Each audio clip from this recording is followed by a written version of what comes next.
All you. Welcome back to Joe Canam Field of Hawkins Stadium. Tonight, the Hurricanes open the season against Gulliver Prep. Out of Miami, the Raiders have made the trip up, a 3.5-hour drive for them to come up here and play against the Canes. Very formidable opponent, ranked number 5 in the state of Florida. They are ranked number 1 in Class 4A.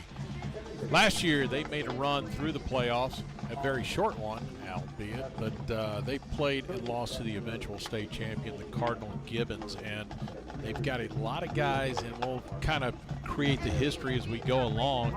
Guys that came from, their fathers all played in Miami Southridge, and for a lot of my friends here, Manatee Hurricanes cover years, it was a bad year in 1993 with the Davis brothers, and that's where the fathers of these kids. Yes. But 93 was not kind to us. We took a beating in that football game. The Davis brothers did just about anything they wanted. Southridge ran roughshod over, scoring 60-plus points in that football game. Yeah, a lot of people. Danny Murphy remembers it. He kind of let us all know that his dad got him on a bus, and they went to the game. And anyhow, yeah, that's the way it was, and that's what happened back then. So, now it's a new year. We're back in 2000 is green. You're listening to Manatee Hurricane Football presented by Conley Buick GMC. Hurricane fans, if you're in the market for a new or pre-owned vehicle, Firkins Automotive Group is your low price. What's the name of the Gulliver Prep team? Mitsubishi. And don't forget that Firkins has the very best deals on pre-owned vehicles. Firkins has been family owned and operated for over 60 years. Visit Firkins Automotive Group on 1st Street in Bradenton or go online to Firkins.com. That's Firkins.com. Firkins Automotive Group says go Canes. Former Hurricane Chuck Howard knows what it takes to be on a championship team. Howard Leasing is proud to sponsor the Hurricanes and is ready to champion solutions for your employees' leasing needs. Everything from big business to small business, Howard Leasing covers it all. From payroll processing and workers' comp to human resources and employee benefits. Get on the winning team with Chuck Howard and all the pros at Howard Leasing. Details available online at howardleasing.com. Again, that's howardleasing.com. First Southern Bank is proud to be the banking partner for Manatee Hurricane football because they're a true community bank that understands the importance of supporting the neighborhoods they're proud to serve. Conveniently located at 1825 Manatee Avenue West. You can also find out more about First Southern Bank by visiting their website, fsb-bank.bank. Once again, that's fsb-bank.bank. And let them know you heard about them through Manatee football. Experience for yourself the First Southern Bank difference. And go Canes. Member FDIC insured, equal housing lender. Paisano's Italian Bakery is your destination for delicious, decadent desserts. How about an eclair, a pastry filled with sweet, creamy custard and mountains of rich, melting-your-mouth chocolate icing on the top? Or try a Napoleon. There's a puff pastry and creamy custard topped with the perfect amount of icing. And, of course, don't forget the favorites, tiramisu and cannoli to die for. Paisano's Gateway Shopping Center on Stickney Point, Sarasota. Paisano's, yum. AM 930, The Answer.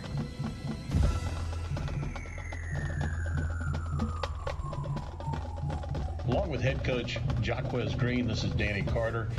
And tonight, the Hurricanes will start the 2021 season as they take on Gulliver Prep out of Miami. And, Coach, it's been seemingly relatively quick, even with all the things that we've had over the last season, a successful season for the Manatee Hurricanes making it into the playoffs. But it seems like time has flown by again, and I know you've had a pretty good rapport in terms with the players. You've had a good time as far as participation goes, probably some of the better participation we've had in the offseason. Talk a little bit about the progression you've seen. We've had a good offseason, though. We have way more players than we've had the last couple of years in the program. I've also had at least 10 to 15 more freshmen that's come out since school started. So we have a big roster. We have a little bit more depth than we usually have. We're a little bit thin at the linebacker spot, but the rest of the roster, we're pretty decent. At the age spot, we have good depth. We also have a good combination of senior leadership at the position and as well as younger guys that can play pretty good. Let's talk on the as far as key losses last year. And we'll start with the offense. Offensively, Jaden Corbett really the biggest blow that we had as far as guys gone, but you do have some great guys that have returned. What do you do to fill in the spot of Jaden Corbett to start with? should be hard to fill in, replace Jaden's production as wide receiver, but I think we have a better overall receiving core than we did last year. I don't think we have to rely on one guy as much as we did last couple of years. We got Julio Duncan back. He was at Manatee. He actually started for us as a sophomore before he went to Lakewood Ranch, but he's back with us. Elijah Stewart is a senior. He's played a lot of football for us. Very dependable guy. We got 2 or 3 guys in the sophomore and junior class that are pretty good receivers too. So we should play about 5 or 6 receivers. We'll try to stay with whoever has the hot hand and playing the best. In the backfield, you've got Kyrie Jones back, 100% healthy this year, coming off of the year before he had the injury. So last year he rushed for over 800 yards, 13 touchdowns, and he's in a position to carry you there. And you got Roy Burchett as well. Who else do you have to utilize in that and actually kind of emphasize and talk on Kyrie? He's a bit integral part of this offense. That's probably one of our areas that we have the most depth at is at running back. Kyrie is a returning starter, played well for Manatee the last 3 or 4 years. He's been playing since he's a freshman. Big physical running back. Teams don't really like to have to tackle him much, and that's right down our alley. We want to be a physical run team first and throw play action and RPOs off the run game. Behind Kyrie, you have Roy Burchett. He's out right now, has a hip injury, but we have plenty of depth at the position. Corey Sanders was a guy who averaged about 7 to 8 yards to carry last year every time he touched the football. And we also have some young backs, Jaden Judd, Keyshawn Smith, and Damar Leofortune that can run the football. So we have a lot of depth at the running back position, and we should be very solid at that position for the years to come. Let's now kind of transition up front. I think this in high school football, this is one of the 2 most key positions for me, offensive line. I know we're big up front. Question is, how well can we work together? And that's kind of where the hiccup has been in past years. It's just a matter of whether or not we work well together as a unit up front. And that's the thing we've been trying to do. We've been trying to get the right 5 up front. We have depth. We have like maybe 7 to 8 guys that can possibly play. But like you alluded to earlier, you have to find the right combination of the 5. We have Cameron McLeod, who returning, who has a couple of college offers. He's a very athletic tackle. We're trying to find another tackle. Right now we have Xavier McKinney's at that position. He's grown about 3 inches over the offseason. He's about 6'5", 280. So we'll be big up front, probably bigger than last year. I think we're better coached than last year. I think we played harder than last year. The only thing now is the fact that we just need to gel and learn how to play together. So, and the only way you can get that is by playing live football. Over the summer, we had a hard time when we were doing fall camp. We had a hard time getting any continuity because of the wet bulb and the lightning coming every afternoon, which is a Florida thing. Once it's hurricane season, it's hard to get out there every day and practice. So this week, the game week, the first time that we've really been able to get out there and practice, day after day. And then, of course, what I feel is the most important position in high school football, the quarterback position. We'll have senior Jace Brzezowski coming off of 1,600 yards plus passing last year. He's slowly, again, you look for progression every year, getting a little bit better and a little bit better. Obviously, he's gotten bigger. The guys overall have gotten bigger. What are your expectations of Jace this season? Jace is a guy who, no matter how he plays, at the end of the night, he always have a high completion percentage, and that's the main thing I want to be in the passing game. I want to be very efficient. It's not about how many times we throw the ball, but if we throw the ball 10 to 15 times, we're very efficient. That usually means we've won the game. If we get into the 25, 30 times throwing the football, it's probably down most of the game, and we have to try to throw the comeback. So I just want Jace to be efficient, and he does a great job of running the team. And I also feel good about Squitieri, our backup. That's the first time since I've been here that I feel that we got a guy who can actually get in there and run the team, that can keep the offense going.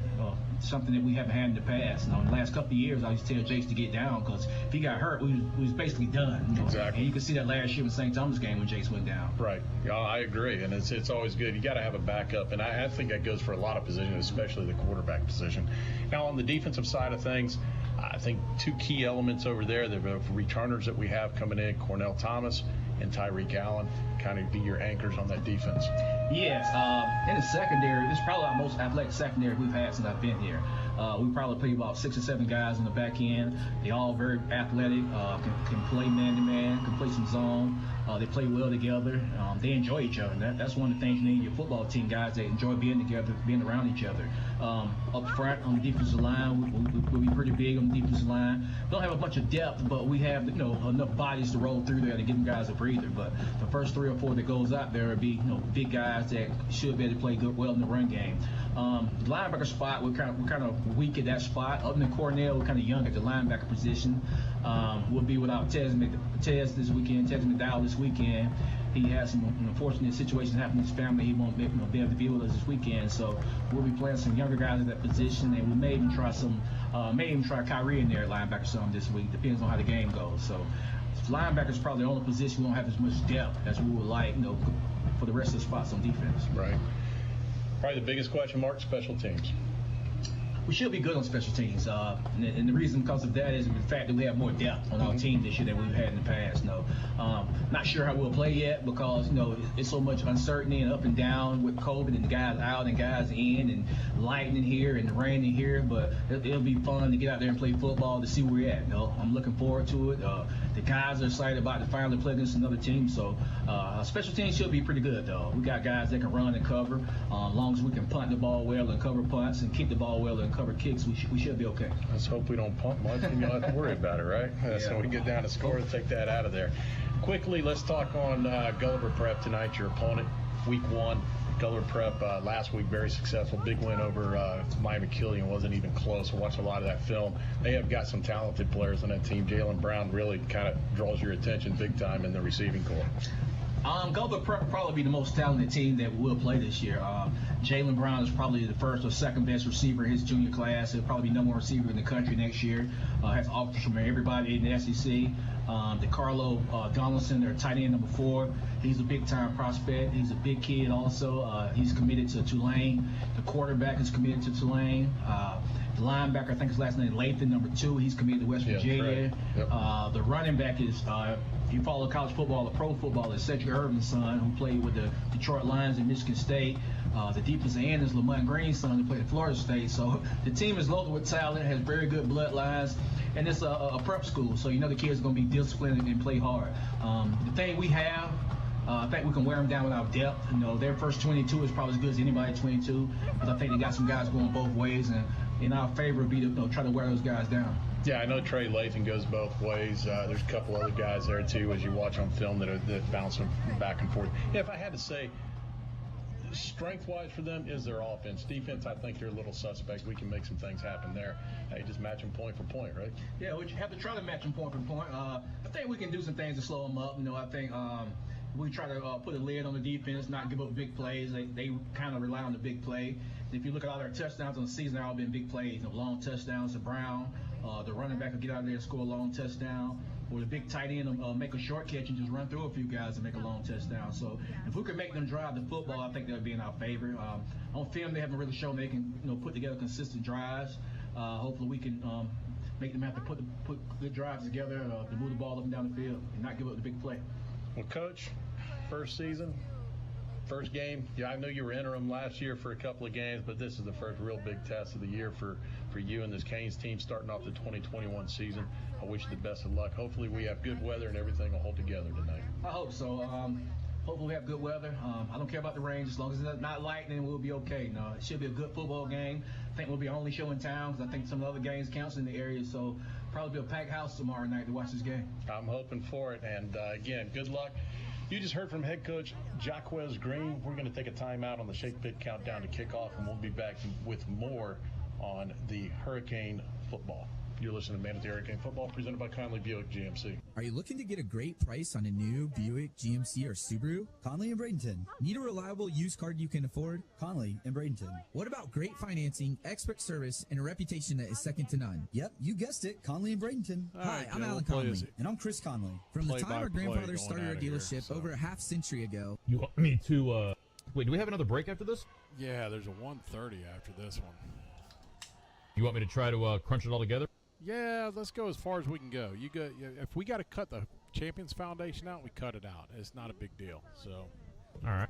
I'm all about. We'll just save that. I mean, if we can get through Brown and Sons on that last one, break 5, we're golden. So, but we're playing it by ear. They haven't done the coin toss yet, so we're all right. Just roll what we got. Well, we'll go ahead and get the whole next break out of the way, and then hopefully that'll coincide with. Yeah, they're coming out for the coin toss right now, so we'll see what goes from here. So. Hurricane, number 9, Cornell Thomas. Number 66, Cameron McLeod.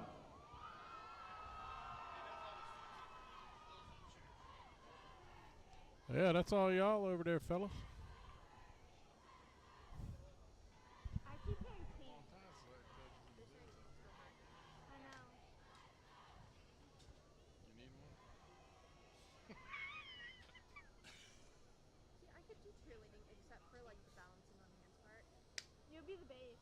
Yeah. Should I text Reed and have him go get you something up? That's the spot. The spot I can tell by your body type. No offense. You'll be a base. Sorry, didn't mean summer. Joe, I hear nothing on the return, buddy. There's a good reason for that. And get the gear and training they need to compete at the highest level and continue to make all of us proud. Find out more at HurricaneChampionsFoundation.org. That's So as it currently stands, there's 90 seconds left in this break. Keep As rolling. much as You're good. 50% of your home Awesome. cooling energy is lost through its windows. Cellular shades, available at Dominic's Blinds and Decor, are the most energy-efficient window coverings available.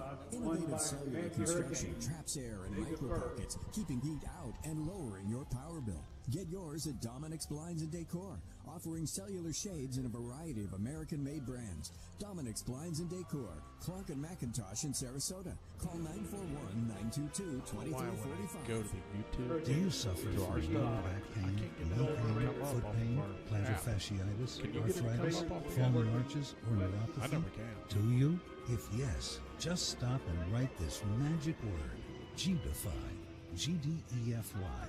What is G-Defy? G-Defy is the footwear designed by Gravity Defier Medical Technology with the worldwide patented VersoShock sole. These shoes are clinically proven to remove pain by a double-blind clinical study conducted by Oliver UCLA Medical Center. You can try a pair free for 30 days with free corrective fit orthotic inserts. If you're not satisfied, just return the shoes for a full refund and keep the orthotics as a gift.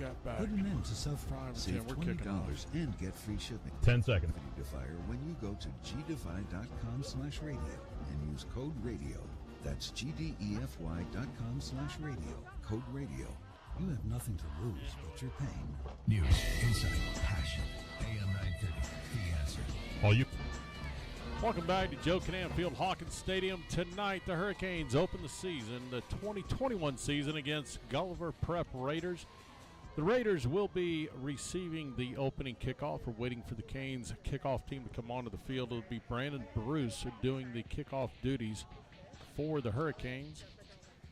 Back deep, we're trying to check numbers. This is kind of be a little bit on the tough side for us tonight, Chad. Numbers on white, yeah. Silver on white. Same thing I watched last night. I watched IMG against Braden Christian. It was kind of tough, too. Looks like 9 for them. Daniel Harris. Or maybe 8, Antonio Smith. Oh, no, that's Jalen Brown. We do have a 14. Jalen Brown and Cedric Irvin are back deep, the two stars for the Raiders. Makes sense. 2 studs, put them in back there, get the ball in their hands.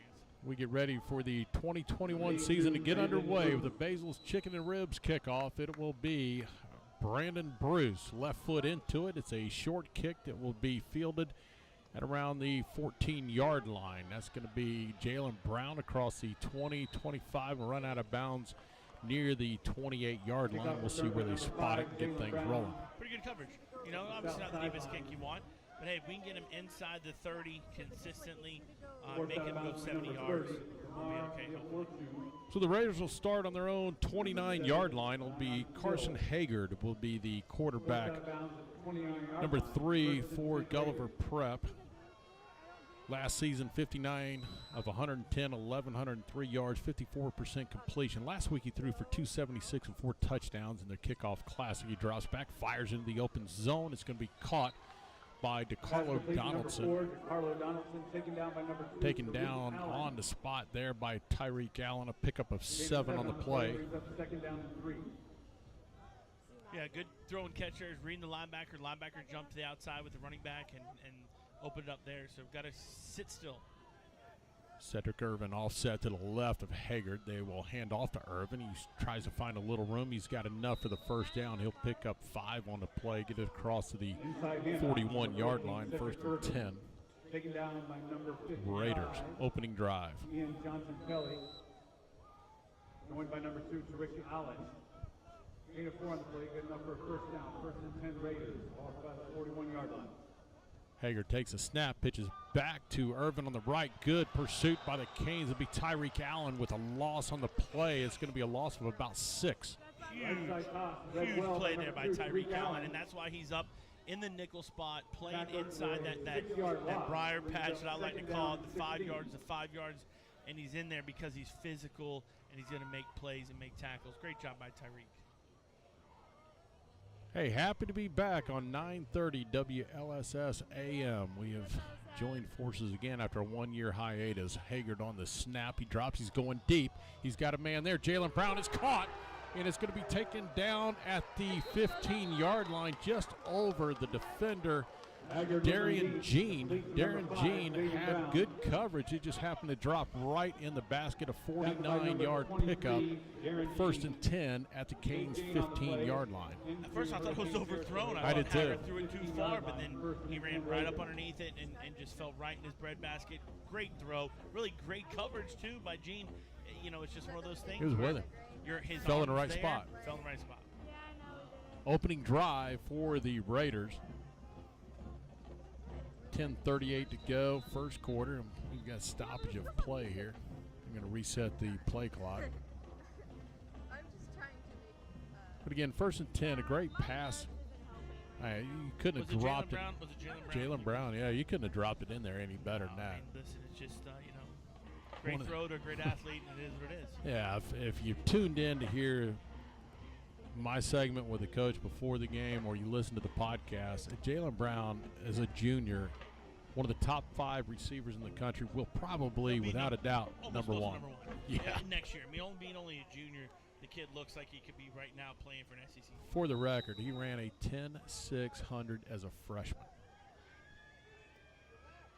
1st down and 10. Handoff inside to Cedric Irvin. Off to the left. He's going to bounce it out. He's going to run out of bounds around the 2-yard line. So it'll be set up a 1st and goal for the Raiders on this opening drive. And one big play kind of flipped the script. Right. Big momentum. I know it's a kind of a cliche, but when momentum flips and it starts to move towards another team, it takes it. I thought it could be maybe a little holding on the outside there, but, we'll let that go, whatever. But defense got to come up big right here. Hager will go under centered this time. Hand off to Irvin. He bounces out. Great block on the outside there against our corner, number 22, Vamari Welsh, and really sets it up to where Cedric can bounce it outside. So, again, you talk about Jalen Brown, how special he is. Big catch, and he's willing to do little things like block. On to do the kicking duties for the Raiders will be Will Bettridge. For those of you wondering if he's a good kicker, number 1 kicker in the country, headed to Virginia.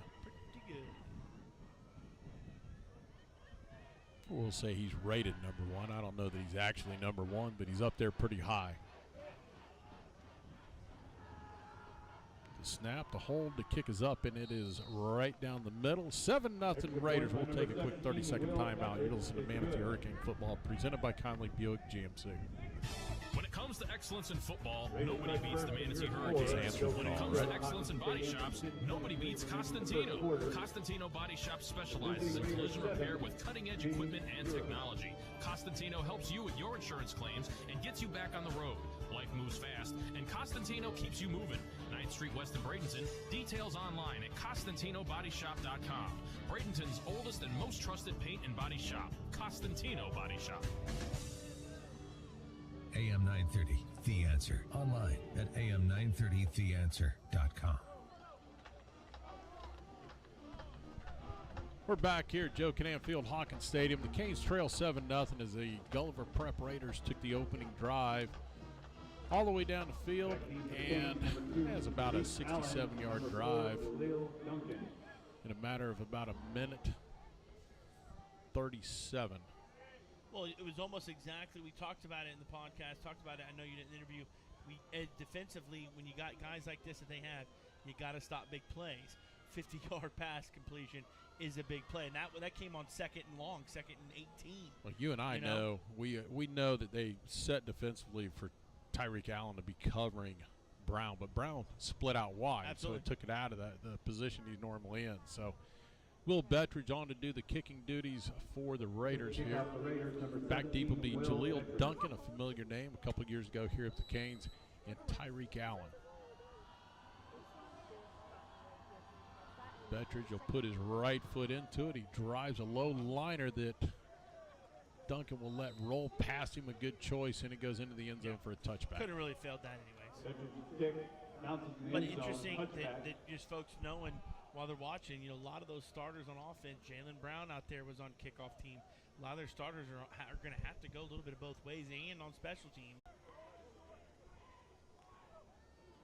Be a handoff to Kyrie Jones, and big Kyrie will drive it forward for a couple. Inside handoff, number 8, Kyrie Stopped by a Jones. host of Raiders.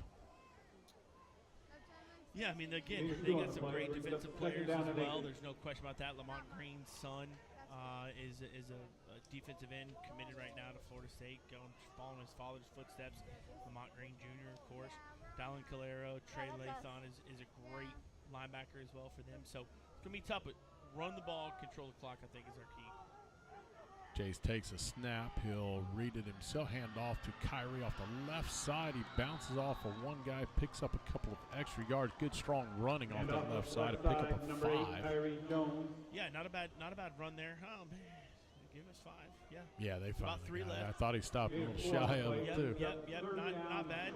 Hey, so now all of a sudden, bringing in 3rd and short, 3rd and 3 is not a bad area to be in for the offense. See if we can convert it. 3rd and manageable here. And they'll stay in a base defense most of the night. They don't really come out of it very much. Wonder if they create tackle, just getting beat a little bit, and maybe jump, maybe didn't, doesn't matter. Bring on the punt team, get it out of here. Punt team comes on. Jalen Brown will go back deep for the Raiders. It looks like Jace will do the punting duties for us tonight. He'll come off of that left foot, so that should. A little different look for him, maybe. Yeah, always has a little different spin coming off.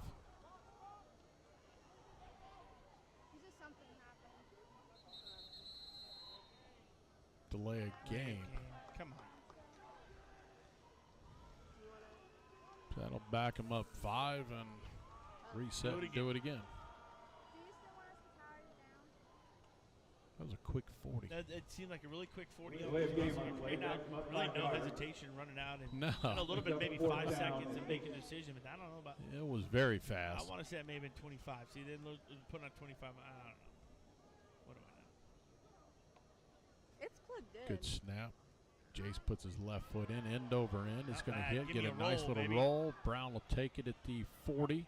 Sidestep one guy. He'll get it out to about the 42 before he stopped. Leading that tackling crew there, Trent LaProle.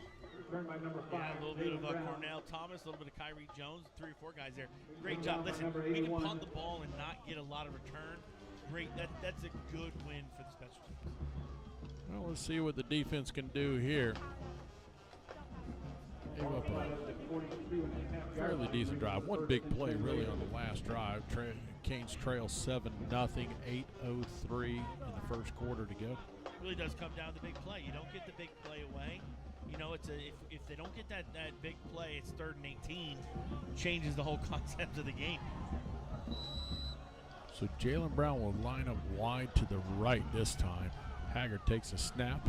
He'll hand off to Irvin, who had a chance to be stopped by Tyreek Allen, and finally A flag. Get him out of bounds. All right. he turned what could have been a loss of 3 into a gain of about 3.5. But Tyreek did have a chance to get him there, and it kind of bowed a little bit. At least get some Good guys pursuit. be able to get there, which isn't the worst thing. 2nd and 7. Irvin set off to the left of Haggard, the quarterback. They will hand off to Irvin straight up the gut. This time he's going to be stopped. It'll be Stan Quillen Collins on the stop after a gain of a couple. Number 73, Jones. Kind of favorable spot on that one, Chad. A little bit, yeah. Gain on the play, brings Hey, up listen, 3rd bring it down and a long 3rd short. Defense got to come up, bow up here. Make sure we don't give up any kind of goofy play. Don't jump off sides. Being the first game, you can be antsy, be jumpy. What did they say? They just said Barry's coming up. Haggard drops. He looks. He fires a quick out. He's got it completed and enough for the first down. It's out to number 23, Jake Quattar. Yeah, just a gain of 5 right there. That's all they needed, though. You know, they'll quick out route there. And they do that a lot. They'll do that when they need it, and they'll try to strike for the big play over top, which obviously we've seen the big play to Jalen Brown. Ball into Hurricane territory at the Canes' 46-yard line. First down and 10 Raiders. Irvin's coming out, going empty set here. Get some pressure on the quarterback. Make him start thinking, hey, I don't want to get hit. Got a flag delay a game. There we go. Flag down. Clock operator strikes there too, my friend. 5 yards, back into Raider territory. Now going away from it. First down and 15. Now they'll move it back across midfield. They're on their own 49, first and 15. Al Irvin will come back in. Familiar name, the last name, Irvin. Cedric Irvin, his father, went to Michigan State, played with the Detroit Lions for many years. Fakes a handoff, flips it out in the flat. It's going to be DeCarlo, and he's going to pick up a good gain out across the 45, and it came down to the 41. So Cedric Irvin's father played in the NFL. 22, Omari Welch. He is also related. His dad is a cousin of Michael Irvin. Yeah, good family tree. 12, very good family tree. Gain 10 on play, brings up second down and 5. Second and 5 for the Raiders.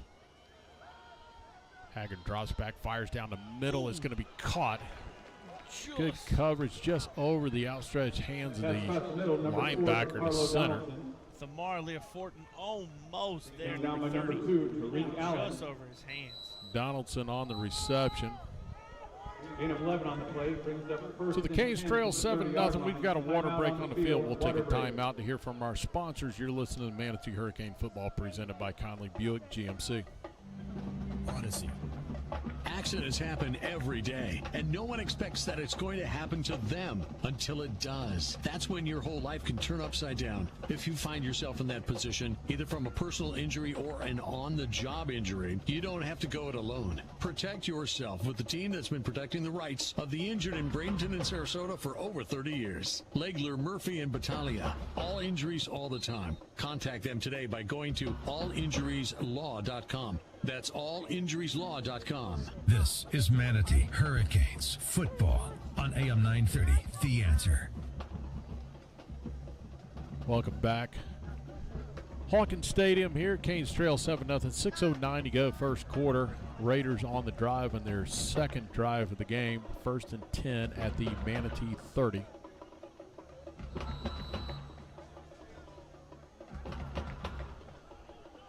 Carson Haggard, the quarterback. He'll hand off to Irvin. Irvin's going to sidestep, but he's going to get back to the line of scrimmage, and that's it. Cornell Thomas does a great job of sealing him and finishing it off. Fantastic job. You know, especially one-on-one in space like that with a good athlete. That's a great tackle there for Cornell, making it be second and long now, and you kind of shorten that playbook a little bit when offensive coordinators get a second and long. They're like second and short, second and medium, now second and long. Shorten that playbook a little bit. Yeah, no gain on the play. Second and 10. 5.5 to go first quarter. Haggard's going to roll to his right. He'll pause. He's going to flip it down the field, and nobody there.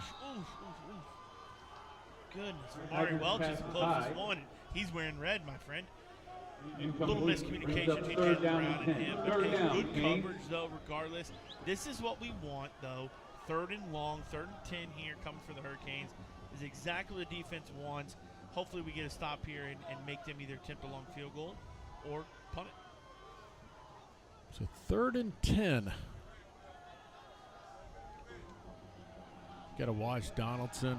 You're going to have Brown high on the right side over there, wide out, playing press coverage on him. Haggard drops back, feels a little bit of pressure, throws early, and it's going to be incomplete. Good Great defense. job. Over here in the corner, Dunbar. Duke Dunbar with it. Great job. Down here in this corner, I couldn't quite see where it was at, who was on the coverage, but that'll set up a 4th and 10, and they're going to bring on the – he punts and he kicks field goals. I wouldn't be surprised they attempt a field goal. He's got the leg. I would. It's a 45-yarder, 47-yarder. The kid's got to move. There's no question about that. You know, I'd probably still say maybe play safe a little bit on the defense, but great job by Duke Dunbar there. on that ball. Now, when they like to go 3 wide, they love going crossers around. You know, you saw that on film in the spring game. They like to cross. But great job by Duke. 47-yard attempt by Will Bettridge. Snap, the hold is good. The kick is up, a line drive, and it's going to be missed, nowhere close, and the Canes hold. By number 17, Bettridge is no Great good. job on the defense. And the downside to high school football, it goes to the 20, but whatever, great stuff. No, hey, either way, and that's why you kick it on that one. It's only a 15, 17-yard difference, so that's why for Gulliver Prep you kick it. But great job by the defense there. They had some momentum a little bit. Get them in 3rd and long. Again, when you get guys in 3rd and long, good things hopefully happen to the defense. Offense, let's get some run the ball. Jace hadn't thrown it yet. We ran 3 times. See if we can get him going a little bit.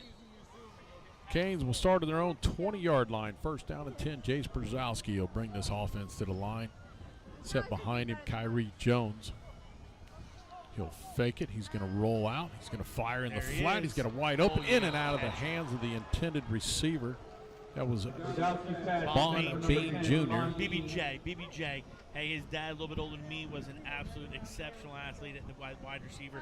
Bond Bean Jr. will have a really good career here, but he's only a sophomore. But you got to catch that. He'll be told by his dad. His dad will tell him a little bit, hey, you got to catch that, my man.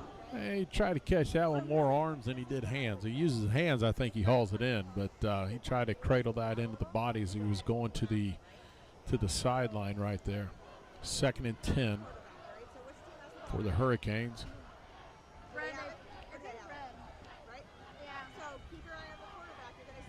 They were offsides. There we go. Raiders jump off. Well, here's the deal. I saw Jace turn around and look at the play clock. There's and a play clock on the other end, right? Well, the official was standing over the ball, kind of holding things up. Yeah. So, therefore, they should have reset everything. But I don't know how it's not offsides. He jumped in there. I don't know what we're discussing. False start. What? On the field is false start. The offense. I would love to know the explanation. Yeah, what's the explanation? What is that? Explain that one a little bit. What's the explanation there? That's wow. Officials hearing it from the home crowd over there. I agree. I know I'm wearing red, white, blue. I didn't see anybody on our side move. 15-yard line. Unless the ball went with the center a little bit, the only thing it could have been. So it'll be 2nd down and 15. Jace drops back, looks under pressure. He rolls to his left. He's still looking. He's going to have to tuck it and run. He's going to pick a couple of yards on that play. Good coverage downfield by the Raiders. We had people all over the place, but they were covered up. Yeah, it looked like and here's what I like about Jace in that circumstance. You know, he has to move out of the pocket. Probably holding on us, if I had to guess. More than likely, it was. When it's back that deep, it is. I do like his eyes continue to be downfield, though, as he's scrambling, trying to find somebody downfield to make a play. But unfortunately, nobody else. So it was holding on the Hurricanes. Penalty was declined. And now they're taking it. He signaled decline, and now, I don't know why we're going so far back. There we go. It was declined. All right. So the ball's on the 19-yard line. It'll be 3rd and 11. No, but you don't have to get 11. Get 5 or 6 and let a playmaker make a play. Yeah, get some positive yards. Get someone in space. Maybe you make the first down.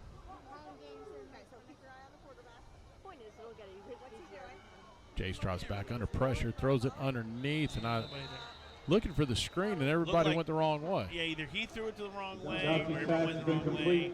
I don't know which one. It was well set up. If we'd have had a guy over there, Correct. It was set up extremely well. So I don't know if it was a screen left or screen right. That I don't know. But Jason went left, everyone else went right. So hopefully they figure that out. And listen, this is kind of some of the stuff you deal with a little bit with new O-line and a lot of and you get a lot of this if you had the preseason game. You work all the kinks out, right?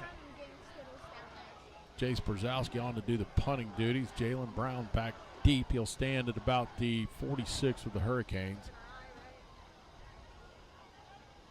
Ball is with Gulliver, right? Okay. Snap is a little high, but he'll get it away. A high booming punt. Not extremely long, but gets a good roll out across the 45, down around the 48-yard line. Yowski's pass punt goes sky high near They'll mark it on the 49. So the Raiders will start inside Hurricane territory here with 4:31 to go, leading 7-0. First and 10 for 49. You know, unfortunately, you know, we got to flip the field. If it looks like there's a flag over there on the sideline warning on us. But eventually, we got to flip the field. You know, offensively, you got to do enough to be able to. If we do have to punt, hopefully, we never have to punt. If you do, you want to be able to make them go as far as they can. Right now, being on our own 49, that's not a good thing. Wait for the chains to get set on the far side. Hey, Bose Imaging Center is dedicated to bringing you the best in quality radiology imaging. The Bose family has been in healthcare for more than 4 generations. That's Bose Imaging Center, where excellence is our standard, not our goal. Haggard takes it, hands off to Cedric Irvin, who bounces his way through the middle, tiptoes for a couple, maybe 5 he'll pick up on the play. Taken down by number 99. We'll call it 4. Second down at 6. Ian Johnson Kelly. Gain of 5 on the play brings up second down and 5. We'll go 3 wide to the right, 1 to the left. Bring a man in motion across to the left side. Haggard drops back, looks. He's going to fire deep. He's got a man down there. Good coverage with him, and I love every part of that. Good coverage down there is Zayon Hill and Sonny Jenkins running stride for stride with the big receiver, Jalen Brown. Yeah, good job by Zayon Hill to get over there and try to help there. A little overthrown, but not terrible coverage. I'd love to see a little more pressure on the quarterback. Haggard's kind of been able to sit there and make some throws, get some pressure on him, get the clock, get the clock ahead. 3rd and 6. Haggard takes it, stops, fires out quickly. It's going to be caught, and it's going to be short of the first down. Great coverage, 4-yard pickup, and Vamari Welch on the stop. Ball was caught and immediately stopped, and I would assume they will go for it here on 4th and a long 2. Yeah, I probably would. Obviously, offensively, we haven't been able to get anything going. I'd go for it. There's no question. Watch the ball, though, D-line. And we jumped off. Canes jumped off. I mean, you said it, we did it. Right. I mean, I keep my mouth shut. God, no. So they get the first down the easy way. Hurricanes thrown offside. 5-yard penalty.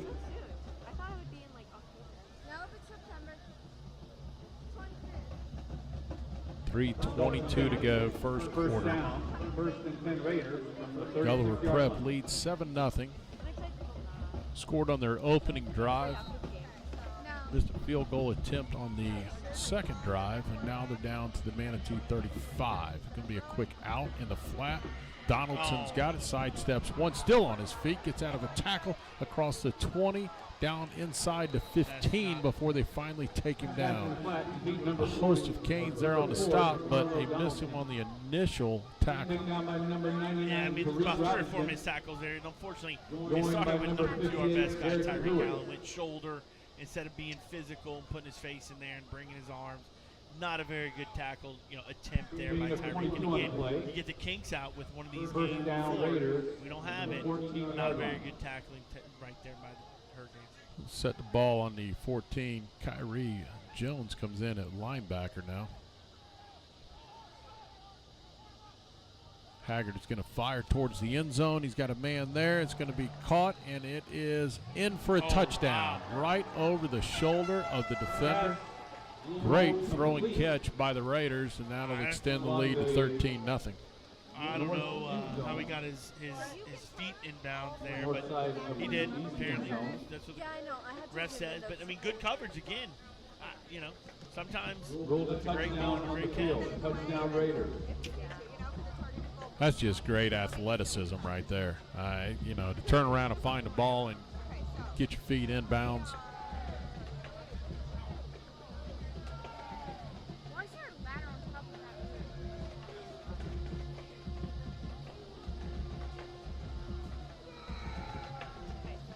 Gulliver Prep likes to do this show and tell like we do a little bit with the field goal attempt. Bring everybody back into the field goal.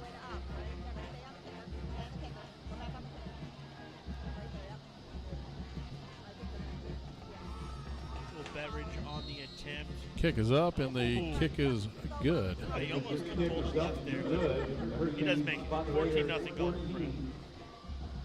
2 minutes and 37 seconds left. Got to get something going offensively here for the Hurricanes.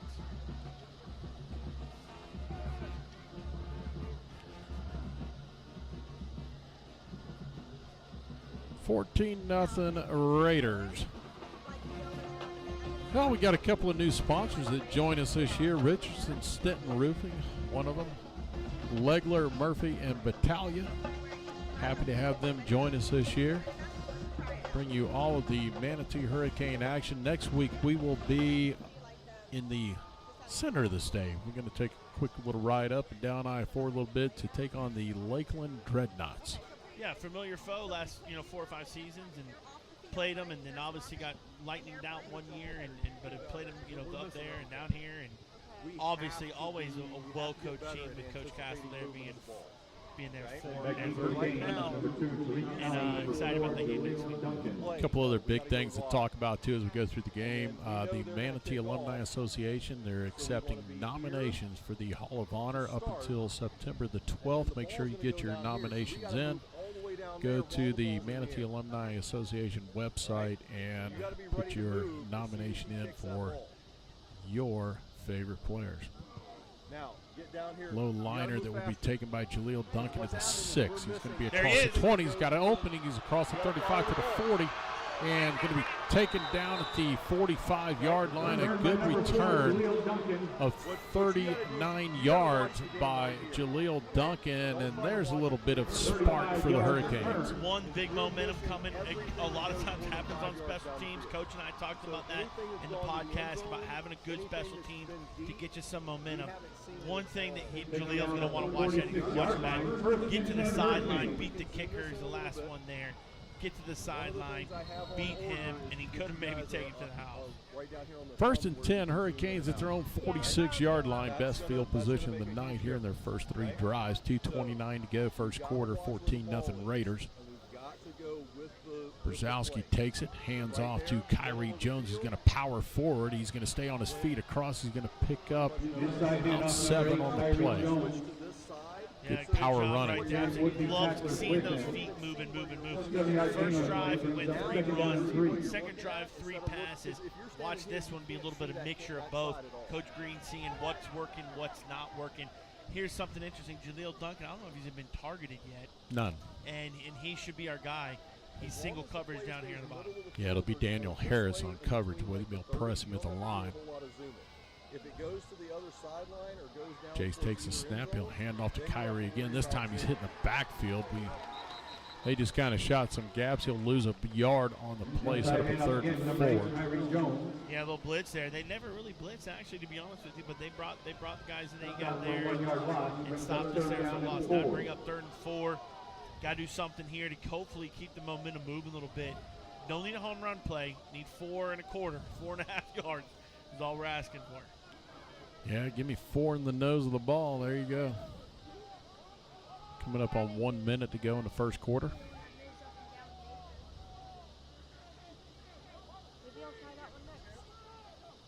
Jace takes a snap. He looks. He's going to fire. He's underneath. Right in the hands of Kyrie Jones. That would have been easily enough for a first down. And kind of threw it on his right shoulder. If he throws it to the inside, he's got it easily, but he got it kind of twisted up. I agree. No question, he's got to catch that. I mean, again, he's going to watch that on film and say, goodness, that would have been a 10, 15-yard gain. Definitely enough for the first down. And you're going to want one of those back when you watch that on film. Well, you get a great kick return, start out well, and then slam the brakes on. And we got a chance to flip the field. Looking a little positive. At least we get a chance to flip the field here, hopefully, for us. We're short number of players. players. Short number of guys. Probably call timeout if it's Take the timeout. In the screen. Where are we walking off the field? Yeah, we're only at 10, so confused on what we're doing as far as special teams. And again, I just go back to the fact that you don't play a spring game, so this technically, even though it's a regular season game, it is like a spring game. You're working out all the kinks because you haven't had the ability to do this during the week. And as many times as you can scrimmage on your own it doesn't really change having another team on the other side. You're hitting somebody else. The anxiety and the pressure, hey, it's actual game time instead of just a scrimmage on your own. But, some of this stuff, listen, here's what I'll venture to guess. This is maybe one of the last times we'll see a special teams issue like this, not having someone out there. Typically doesn't happen too often with us. Keep in mind the difference of practice and game, there's a clock. For sure. The clock changes everything. So you try to emulate practice as best you can to the speed of the game, but it's just different once you get involved. So Jason Brzezowski back to do the punting for the Canes. Jalen Brown back deep for the Raiders. Jace gets a nice end-over-end kick. Will be taken by Brown at the 11. He'll sidestep one man and go down. Good coverage by the Canes. That was much better. Yeah, great coverage by great pump by Jace. That would be Jace your. That's a 50 or 45 yard kick. Yeah, and what even raises my eyebrows more, what I love to see, I saw it last night when I was over at Brady Christian. That's your long snapper that got down there. That's Wesley Choate down there on the coverage and made the stop. Yeah, not a bad deal. I think I know him pretty well. Yeah, he runs a lot faster than you do. Way faster than his old man. For sure. I'm not debating that. Great job, great coverage there by the Canes. So it'll be 1st and 10, starting at their own 17 of the Raiders. Hand off to Irvin. He's going to bounce it out to the left. Got some running room. He's going to be taken down by Vamari Welch. Pickup of 8 on the play. Got a call. Looked like could have been maybe some holding down here on the defensive end. Number 52 for us, Alex Capel. When shoulders, when you start turning his defensive end to try to run and you can't because your shoulders are turned, jersey's being tugged, you got to call something there, Zebras. We got a timeout on the field here. By the Raiders, that'll be their first, and we'll keep things right here. Hey, this weekend starts college football, Chad. A little bit tomorrow, and next weekend is the big showdown as we go into Labor Day weekend. There's college football tomorrow? Yeah. Nebraska, Illinois will kick it off at 1 o'clock. I did not know that. My Saturday just got that much better, my friend. Hey, and not to mention the fact that ESPN has high school football running all day. Tomorrow at noon, you'll see St. Thomas Aquinas on there. So watched a little bit of South Carroll and what was it, Highland Park, I think Highland Prep, something last night. Coming from Dallas Cowboy Stadium there, and some good ball being played there. So got me excited about tonight, but did not know about Nebraska and Illinois. That is fantastic news. Out of the loop a little bit over here. 2nd down and 2 for the Raiders. Their own 25-yard line.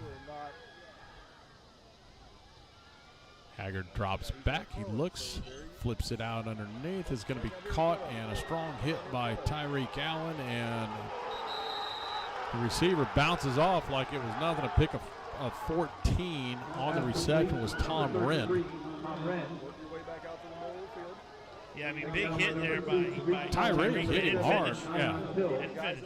It's all the shoulder hit. You just use your arm to wrap him up. He's done right there. But regardless, it would have been enough for a first down. So this will be the last play more than likely in the first quarter. I do like defensive line getting their hands up. Almost batting the ball down when you couldn't get to it. Thrown out and dropped by Jalen Brown. So we will have one more play here in the first quarter.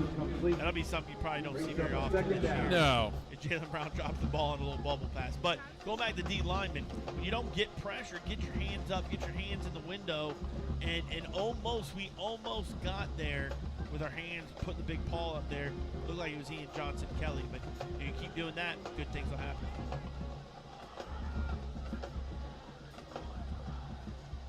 Haggard drops. We got flags thrown, so not sure what the stop to play was. I don't think the ball was set and ready to roll. They're pointing towards us.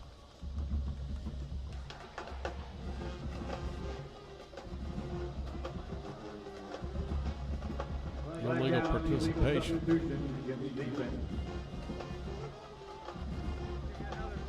Apparently we had 12 on the field. I didn't see anybody go off either, but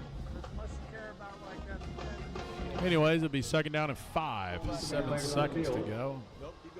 5-yard penalty brings up the second down and 5. One thing you do see about Haggard, you look at him, he's got that moxie, he's got that poise, he's got controlled offense, he kind of sees what he knows exactly what's to do. Oh, he's college bound too. Tulane. Going to roll to the right. He's going to flip it out in the flat. Oh, Donaldson sidesteps the first one, and he's going to be forced out of bounds before he could get to the first down. Zayon Hill stops him short of it. It'll bring up a 3rd and short, and that'll be the end of the first period.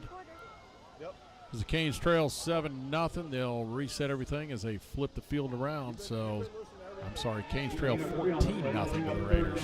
We'll take a timeout. You're listening to Manatee Hurricane Football, presented by Conley Buick GMC. WLSS, Sarasota. Hurricane fans, if you're in the market for a new or pre-owned vehicle, Firkins Automotive Group is your low-price leader. Firkins Automotive Group has a great selection of new cars, featuring Chrysler, Jeep, Dodge, and Mitsubishi. And don't forget that Firkins has the very best deals on pre-owned vehicles. Firkins has been family-owned and operated for over 60 years. Visit Firkins Automotive Group on 1st Street in Bradenton, or go online to Firkins.com. That's Firkins.com. Firkins Automotive Group says go Canes. First Southern Bank is proud to be the banking partner for Manatee Hurricane Football because they're a true community bank that understands the importance of supporting the neighborhoods they're proud to serve. Conveniently located at 1825 Manatee Avenue West, you can also find out more about First Southern Bank by visiting their website, fsb-bank.bank. Once again, that's fsb-bank.bank. And let them know you heard about them through Manatee Football. Experience for yourself the First Southern Bank difference. And go Canes. Member FDIC insured, equal housing lender. AM 930, The Answer. So back at Joe Canam Field Hawkins Stadium at the end of one period, the Canes trail 14-0. Gulliver Prep will have the ball at their own 47-yard line with a 3rd and 2 situation. Says we wait for them to get the clock reset. Big play here, though. You hold them here, maybe even have a loss of some yardage here, get them out of here, get them punt, be a big win for the defense. Remember, they have the ball, so we want the white team. Well, we're waiting on them to. Clock's still on zeros, trying to. Apparently, we got a rookie on the clock tonight. As we're waiting on the clock, and we're talking about this weekend, Manatee Wildcats host the Valrico Rams game 1 of the Wildcats. Wildcats a big feeder program, obviously, for the Manatee Hurricanes. Nick Pagnotta and Bowen Summer there doing a great job with that whole program, all those coaches over there. You know, and I've heard some really good things about that 8th grade, 7th, 8th grade team. Some studs down there. Hopefully we see more in red, white, and blue as they go on in their years. Oh, that would be nice. I'm looking forward to seeing. I'm actually going to go over. It's been a while since I've gone to watch some of the Wildcats action, and I'm going to do it tomorrow as well. Also, the Hurricane Champions Foundation, you're going to hear commercials run on that left and right, and we have a golf tournament coming up October 2nd. The Hurricane Champions Foundation will benefit all athletics at Manatee High School. We're going to dial in a couple other things we go along, an opportunity for people to actually become not only part of the golf tournament, but to become members of the program, and we're going to offer more and more. I think the future of everything is going to be leaning towards pay-per-view stuff down the road. We're also going to be able to offer up some things in terms of live auctions where we'll be able to auction off helmets, jerseys, regardless of the sport. And those teams are going to draw that money back in.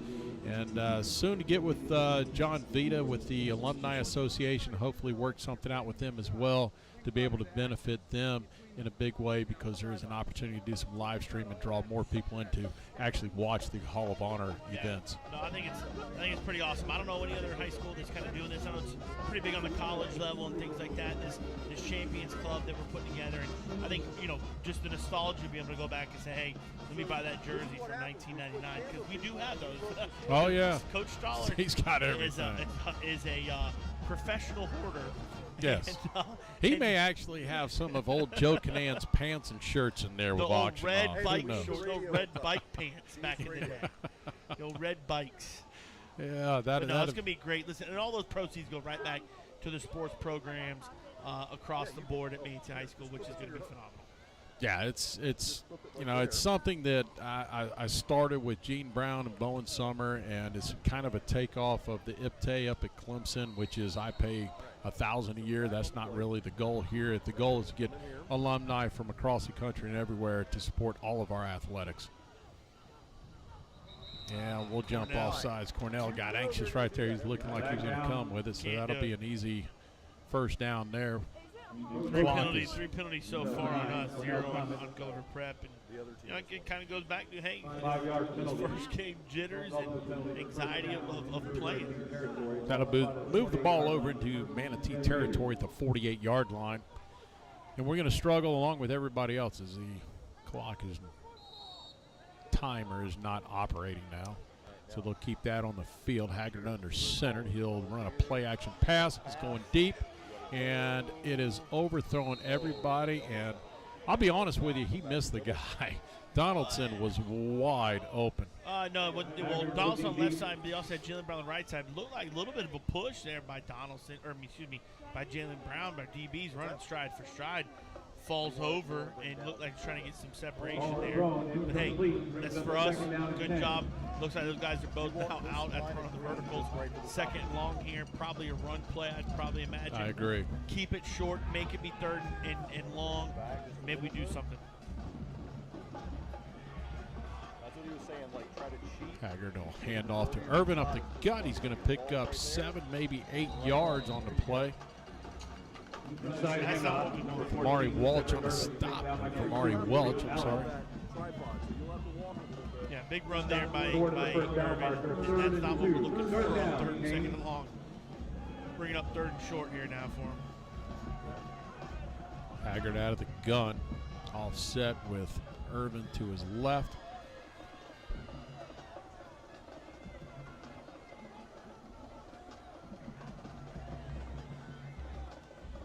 Handoff inside. Irvin will bounce it out to the right. He's going to be hit immediately, but he'll carry himself forward enough for the first down. Kyrie Jones defensively on the stop. Yeah, Kyrie going in there and linebacker right there. Not a bad stop right there. I know he played linebacker in Little League before coming in and being really, but really, to me, what stood out right there is no defensive end setting the edge there on this side. Kind of easy to get him out there, defensively right now because we're not staying on offense very much. Very true. 35-yard line. Oh gosh. That's on the center. He taps himself. He went to snap the ball and then put it back down. That was everybody else moved, but he put the ball back down. It's kind of comical, really. The one I'm not seeing a whole lot of right now, I'm kind of curious of where he is Corey Sanders. Yeah, he has not played at defensive back. At least is not in right now. So maybe this would be the series he comes in as running back as Kyrie is playing some defense. Corey's an explosive running back as well as very good. He's just an athlete. He can play anywhere on the field, minus the O-line. Play action pass. Haggard rolling. He's under pressure. They miss him on the first one, and then they complete the pass. They had him dead for rights. Oh, they're gonna give it. Come on. That's complete. Right as he's throwing and he gets hit, they're probably going to call it. My assumption is going to be target. So he's about to make a penalty call. So we want to go to the guy in the white hat and see what the penalty is. And if you get good here, we can zoom in on Well, they're going to discuss it here. We know what it is. White hat threw the flags. We know clearly what he's going to do. Let's see what's going to happen here.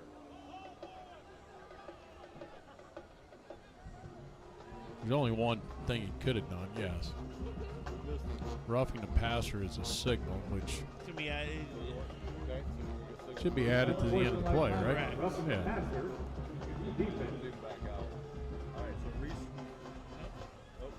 That would have been the perfect time to land on to zoom in on it, but we missed it. So we'll place the ball on the 22. I think they're going to march it off from here. Let's see what they do. No, they're going to place it right there. So they'll set it on the 22-yard line.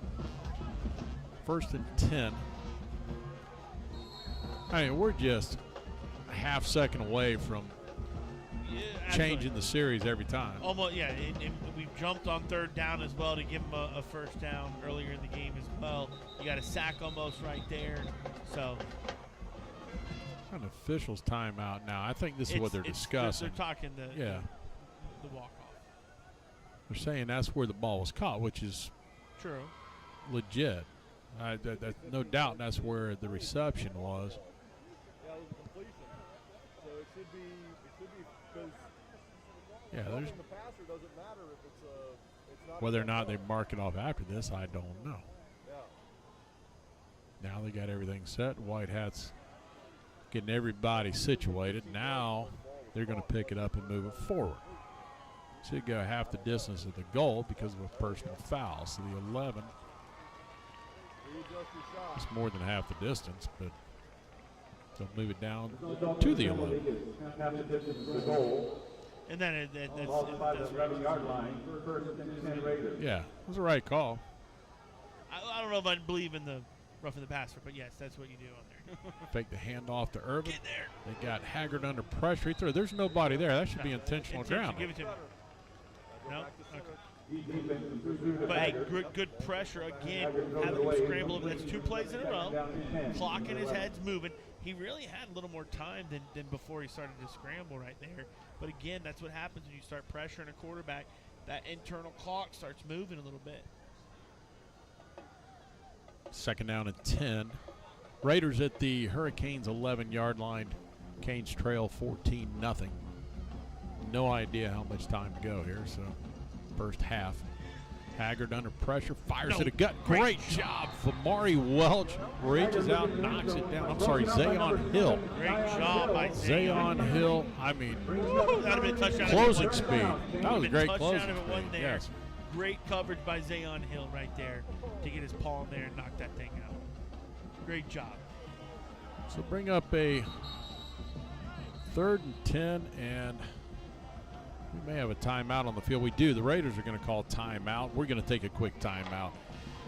Canes trail 14-0. You listen to Manatee Hurricane Football presented by Conley Buick GMC.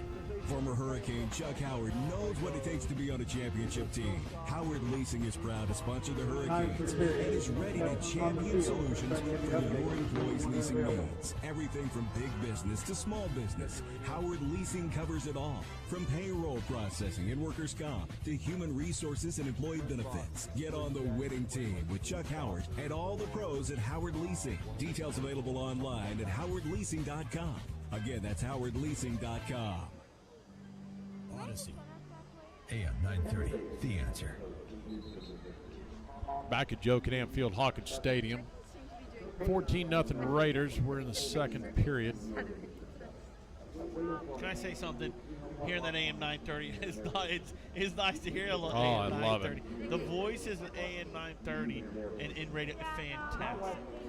Joe, I mean, those guys. Joe Weaver back there pushing the buttons for us tonight. Joe is a godsend to me.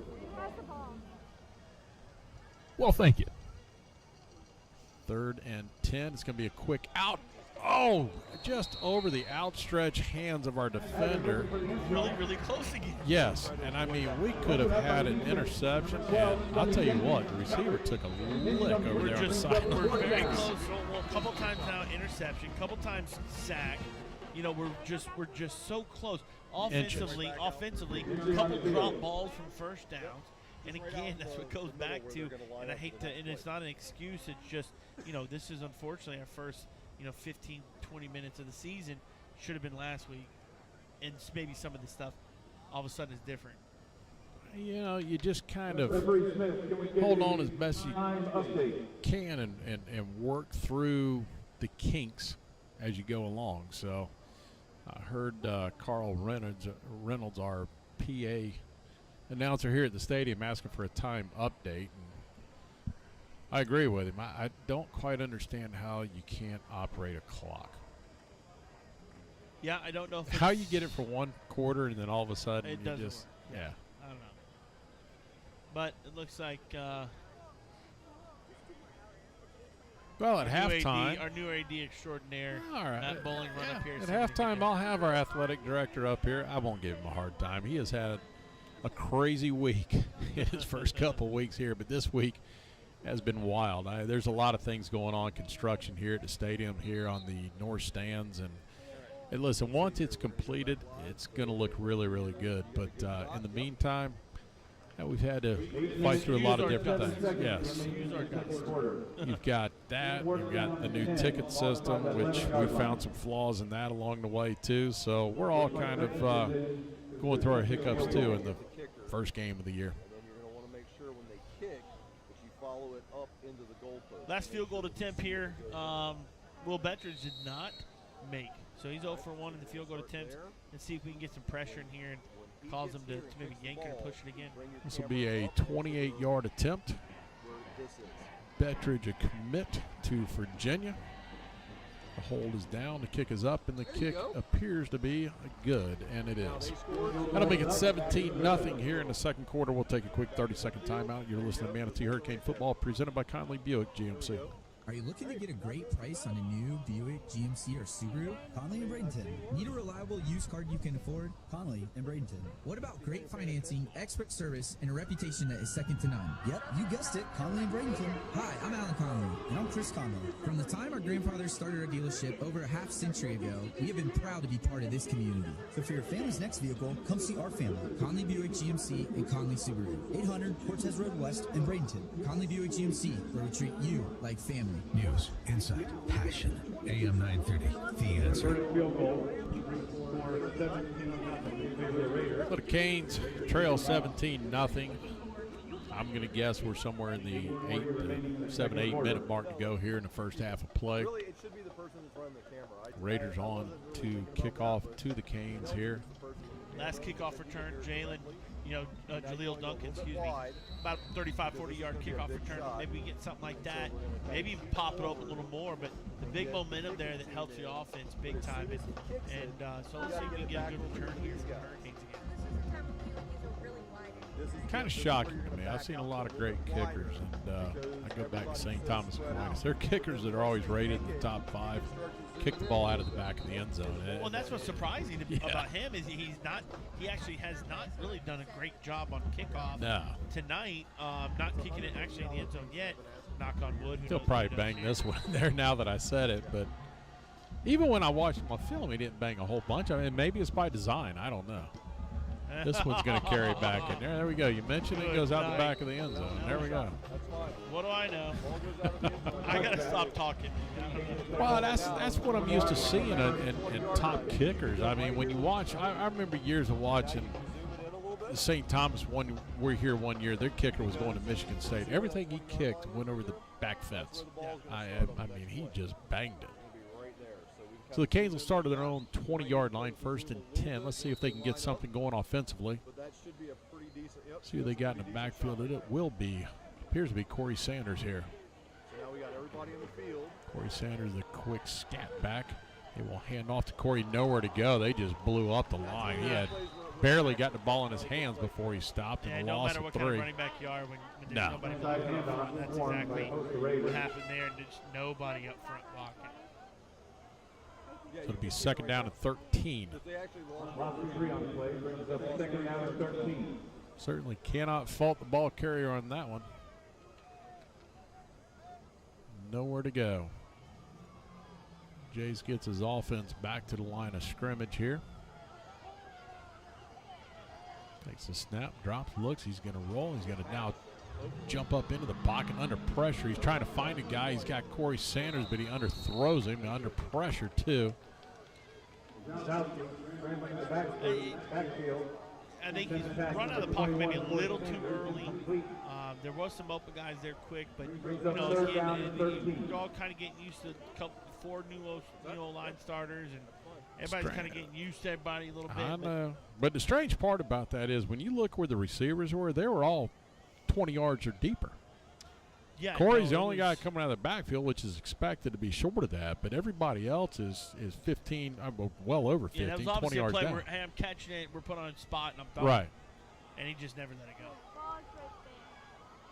Sometimes you got to just trust what's there, and now he's going to be under pressure. He throws it high. He's going to be caught, but only for a couple of yards. That'll bring up another punting situation. What if I catch it by Elijah Stewart? But unfortunately, wasn't going to get us anything too great there, but So at this point, tough right now getting anything going offensively. Yeah, we got nothing going offensively. I mean, can't have a whole lot of yards. I'm going to go with less than 30. 20 yards. Yeah, that's good. Your stats brought to you by Cablish and Gentile. CPAs. Go in there and see Val Cablish and tell him Danny Carter sent you. I don't know what that'll get you. Probably a higher bill, but try it anyways. There we go. Delay a game. Well, unfortunately, we had a guy run in and thought he was on, and he said, no, I'm not, but yet he was. And second time now, special teams has a issue with getting guys on the field. And it's the same special team group, which is the punt. And you just can't have it. That's something that yeah, too much confusion there. Yeah, got to clean that up a little bit. But see, somebody should have come out here like earlier this week and run it through a whole game just to make sure, but they didn't. Yeah, I know. I keep getting texts from people. Scoreboard guy doing a great job. I know, all zeros. Can't beat it. As soon as he kicks, you're going to want to He's got the play clock running well, though. Jace a little slow getting that one off. And barely got it off. And that one will roll out to the 38-yard line is where the Raiders will start in Manatee territory. It's a great field position for the Raiders. Scoreboard says 14. Obviously, everything is froze up on that thing because it says 14. It is actually 17-0. This is all a work in progress. I think I won't be the guy, but maybe unplug it. Plug it back in. Isn't that what you do with your phone? Yeah, turn it off, turn it back on. When it freezes, you just unplug it and start. Hey, look at that. Who am I talking to? Bingo. There you go.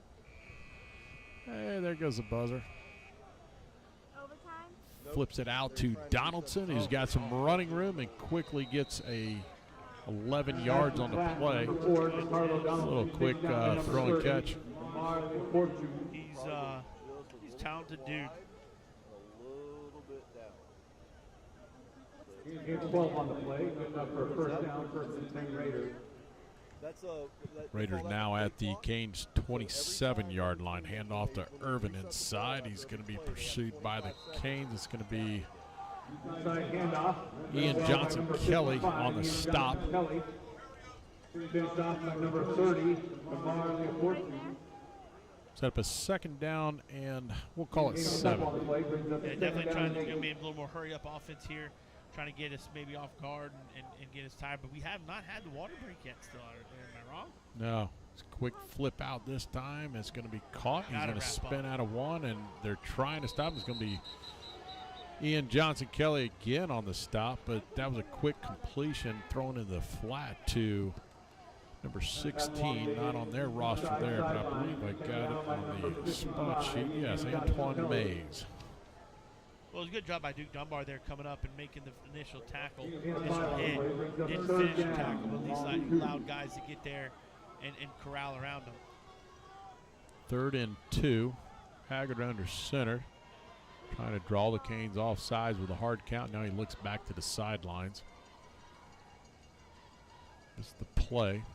Imagine Irvin's going to get it here. They do. They pitch it back to him. The Canes, great pursuit. It's going to be Tyreek Allen to bust that one up. Great job off the edge. And that'll bring up another field goal opportunity and a huge win for the defense. Absolutely. That's why you got Tyreek in the box there for plays like that. He reads it. He's explosive. Makes a play. Now all of a sudden, you push him back and having to make a 39-yard, 38-yard field goal here, which he's already missed one from 40-some. Just don't jump offside right here, right? That's all you got to do. There you go. Yep. Hold that there. Oh, keep the kicker in. Keep the kicker in. There you go. Now, as soon as he kicks it, you're going to go to the goalpost. Got it. This will be a 38-yard attempt. Snap is there. The kick is going to be, I think it's right just inside the right upright. Wasn't a good snap. It was a great job by the holder to get it down. It was off his right hip and managed to swing it back around and put it down. So That will extend the lead to 20-0 by the Raiders. We'll take a quick 30-second timeout. You're listening to Manatee Hurricane Football presented by Conley Buick GMC.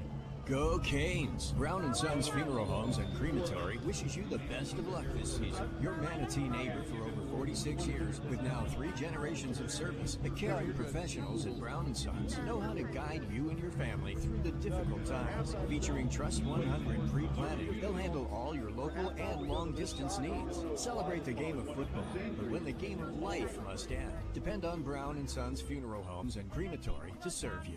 Online at brownandsonsfuneral.com. AM 930, The Answer. Online at AM930theanswer.com. Back at Joe Canam Field, Hawkins Stadium, the Canes trail 20-0. We're just now in a water break, so we're sitting around the 6-minute mark. Talk about some of our sponsors that we have joining this year. That some of them have been with us throughout years, and we're just happy to have everybody back involved. Basil's on our kickoffs this year. We got Cablish and Gentile joining us on the game stats. Pinch a Penny, a new sponsor this year for us. Pinch a Penny will handle all of our red zone. Hopefully we can get into that thing tonight. Scoring recaps this year, Howard Leasing. Chuck Howard and his group has been very supportive of us year after year. Can't say enough about what Chuck Howard and his group does for us. Richardson Stenton Roofing, Best Plays, and of course Bose Imaging Center. That's just on what we do live. We've got a bunch of others that are part of everything throughout the commercials. In and out the game.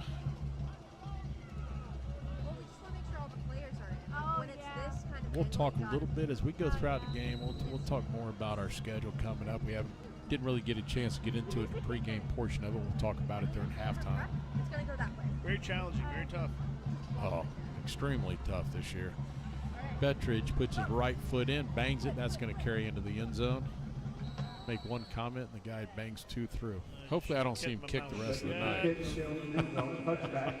Hurricanes will take over from the 20-yard line. First and 10 Hurricanes. 20. Go a little to the left again, and then... A lot of games in the area canceled. Palmetto Southeast, a big one was. Yeah, real big rivalry. That's become a really bigger rivalry than I think it has been in the past. And unfortunately, due to COVID, some quarantine stuff, getting canceled. But I think they're trying to reschedule that, maybe possibly. Venice getting canceled. Cardinal Gibbons, I think, coming up. That would have been a great game right there. That would have been a fantastic game. First and 10, Canes at their own 20. Jace takes a snap, draws back. He's going to roll right under pressure, flips it out. And it's going to be underthrown. It was intended for Jaleel Duncan. Yeah, just getting out of the flush out of the pocket and he's going right, trying to throw it back across his body to the left side as Jaleel's crossing. Maybe had somebody a little bit to the right there for him, but just not really in sync in the offensive line here. Getting some pressure to Jace, but also, a lot of it, this is the first game, just trying to get comfortable with everything. Second down and 10. Jace with Corey Sanders off to the left. He'll throw a quick slant inside. It's going to be caught by Elijah Stewart. Good positive yards, a pickup of 8. Great job there by Elijah. Catching what I love about that play, catching it, get upfield as much as you can. Now we're 3rd and short, 3rd and 2, allowing the offense to get do a little hurry up here of offense, maybe get a play here. Yeah, let's get a first down. Let's start to convert a few things. Jace takes it. He'll take it himself straight up the gut, and he drove forward enough for the first down. He definitely crossed the line.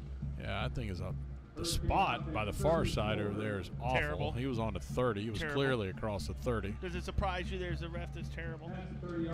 I hate to say that. They're good people.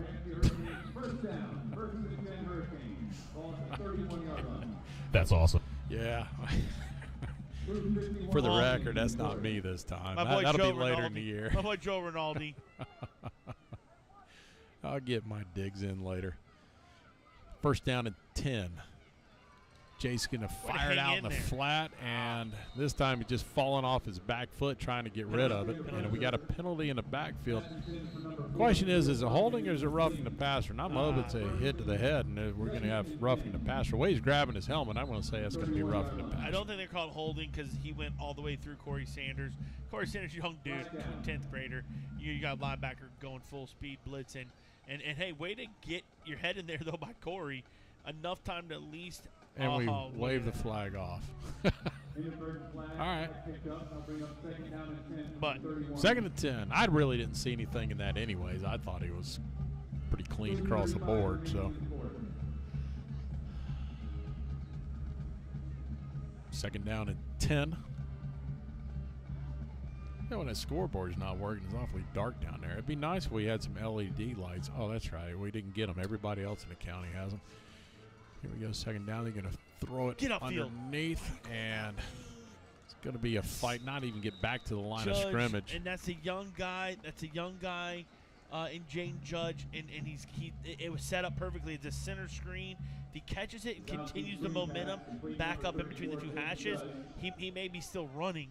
Unfortunately, he catches it and just try to make that guy miss instead of just running away from him. But that was a good. I think that was a good play call. Yeah, a lot of those things, Chad, come on experience. You start to figure out over time. You know, back in the youth leagues, you can outrun and do those things. As you get older, everybody else is as fast. No doubt. The field remains the same size. It's just the speed gets better and better. Of course, yeah. Not to mention the size, but Brzezowski drops back under pressure. He's going to be taken down for a sack. And penalty, looks like maybe, give me a face mask, maybe. Now you're begging. Here we go. I'm not going to beg for anything anymore. This is what it is. He pointed that direction. Let's see if you got it right.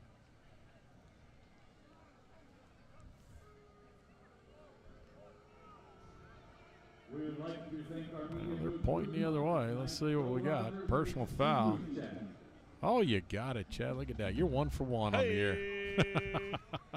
I've got everything else wrong tonight.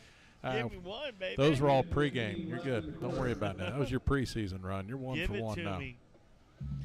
Well, just, you know, when you're making tackles there like that, you see a flag throwing the tackle, you know, pretty much face mask is kind of the, you know, only thing it really can be. We are short of the first down, too, by just a hair. Yeah, I'm hustling right now. Get up on our center, do the quarterback sneak again. Hey, you're down 20-0. You better go for it. Got no choice. I would say sit tight. I think if you hard count them, they'll jump. Or you just go on field, but I don't know why we're in the gun. I'm not a fan of this. Here it is, 4th down, under pressure. He's going to throw it, and it's going to be caught. Great catch. Great catch by Bon Bean. BBJ. Wow. In the house, man. Great throw. Not a bad throw. I mean, you know, Jace he's getting pressure, putting it in there, but great job by Bon Bean Jr., BBJ. Nice job catching it in traffic, too, man. I don't know there's been a play. Jace hasn't been under pressure yet, so. That's just true. Unless he's handing it off, it's about the only time he's not under pressure. Go hand off to Sanders, straight up the gut. He busts it across for 10, 11, maybe 12 yards right there. Good run by Corey Sanders, and that was just quick. You talk about somebody that just hits the hole in a hurry, and a good job by the offensive line. Just a different feel than Kyrie. A little bit of thunder lightning action. Yeah, give him just a little bit of a room, and off he goes, and the Canes will call timeout. Ooh, I don't know, man. Getting some momentum right there. Timeout Hurricanes, but, you know, obviously there's something he didn't like, so, burn the timeout and keep it there. We're across midfield. Especially with some momentum going here, let's make sure we get things right, and let's hopefully get some points on the board. So next week, we're off to Lakeland. Another big game right there against the Lakeland Dreadnoughts. Hey, we've been in one ball game out of another ball game. Had one that was lightninged out here a couple years back, so I say really the time that we went to Lakeland was probably the game we were in it the most. Longest, absolutely. Yeah. We had an opportunity of that, missed a few opportunities along the way to kind of stay in the ball game. Then we're off a week, and then the big game, first district game against Palmetto across the river. Adds a whole lot more than normally. It's a huge game, obviously big rival for us. but now being in the same district and has been there for, probably since I think my year when I was in school and graduated, I think 2003-ish, before they were in the same district. But adds even more of an element to that game. And, of course, being over there at Harley Stadium is always tough to go over there and play, and I can't wait for that one. First down and 10, Canes in Raider territory for the first time. He's going to go deep. He's looking for a receiver, and it's going to be incomplete, intended for Jaden Judge. Got windows fogged up in here. It's hard to see anything, so I have to rely on you to the right of me to see anything down that field. But yeah, not a bad throw. Just, again, it looked like Judge may have been falling over just a little bit to get there. But not a bad throw. Hey, here's what I like to see, though, too. Protection right there. He had plenty of time to be able to throw the ball there. Jace did. So not too bad there by the offensive line. Second down and 10. Manatee at the Raiders' 44-yard line. Actually got some numbers on the clock now. They're incorrect, but we got them. It's on now. Jace is going to step up in the pocket, and hey, he's just getting a little jittery. Yeah. So this is exactly that internal clock in a quarterback's head. They've gotten to us a couple times. His internal clock is moving really, really, really quick. I think he's got some time if he just kind of relaxes, and it's easy for me to say up here in the AC box, but just hold on just a little bit. I think a lot of it goes back to the amount of pressure he's been under all night long. Absolutely. So you just kind of panic before you really need to. And, I think when you go back at halftime and you draw things up, there's a lot of elements that are taking place. Number one, he's under a lot of pressure. So the offensive line needs to shore some things up. But I think a lot of it also goes into your receivers. Your receivers got to run crisp routes to find their way open. And those things just aren't happening. And Jason's just going to have to eventually trust what should be there and let it go. Yeah, no, eventually you just got to let it fly and trust your guys and trust the concepts that are out there that coaches have put into place. I do like, though, we've struggled, but we continue to come out here. Corey, I think, added some quick pop run, and now all of a sudden Kyrie comes back in. Let's see if something, little happens here, a little thunder, lightning, and let's see if we can just continue this going. Third and, we'll call it 12. It's a long 11, short 12. Low snap. Jace takes it. He's looking down the field, and he's still finding nobody. He's going to have to get rid of it, and underthrows Kyrie Jones.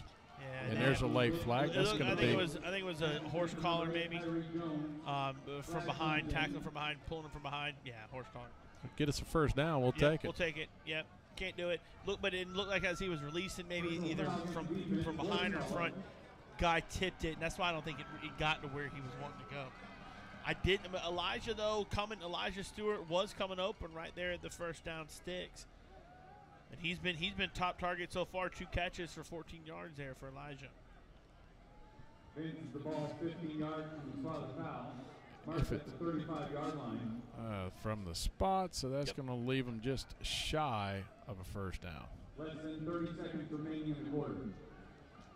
Clock says 17. I know. I have no idea how much time's been in the. No wonder we're calling the timeouts we were. So.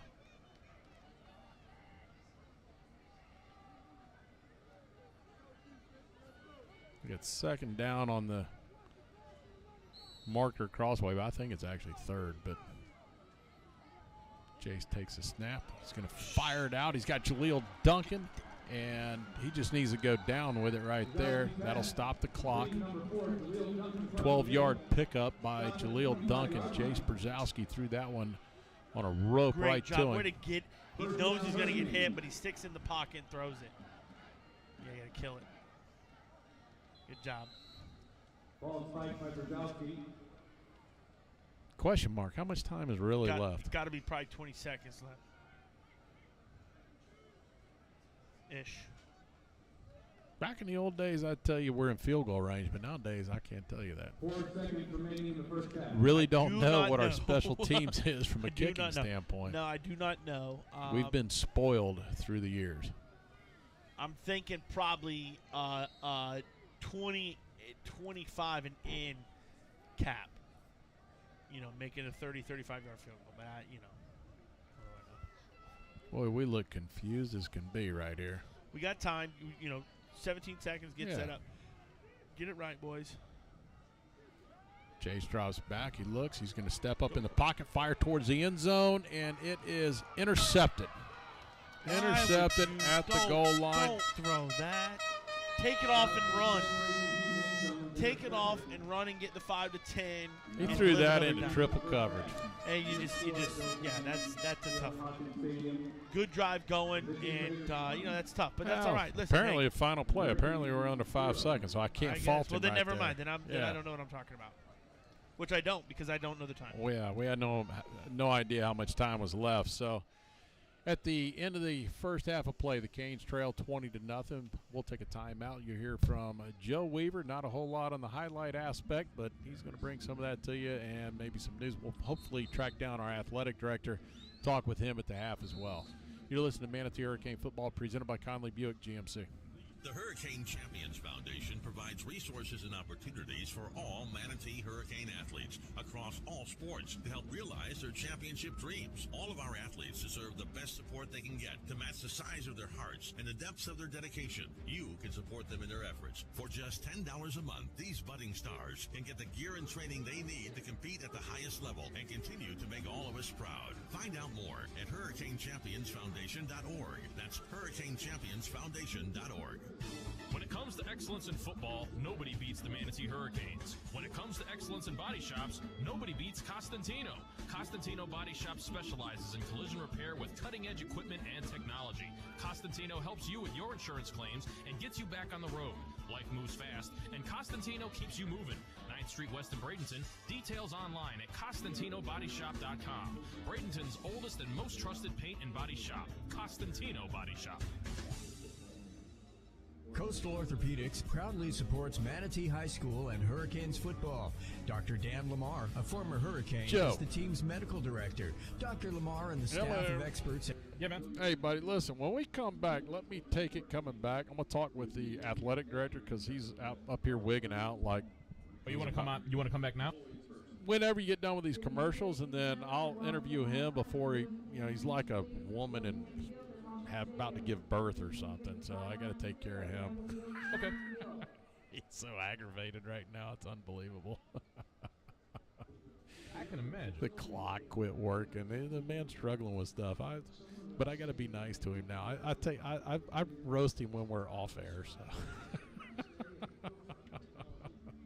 All good, man. I switched it up so that way it'll come back to you when we're done here. Yeah, we'll do this, and then what we'll do is after the next break, take it and run with it, and we'll get back to you. If we got to run some stuff as far as news and stuff, whatever you can do to fill it, we'll try and make it happen.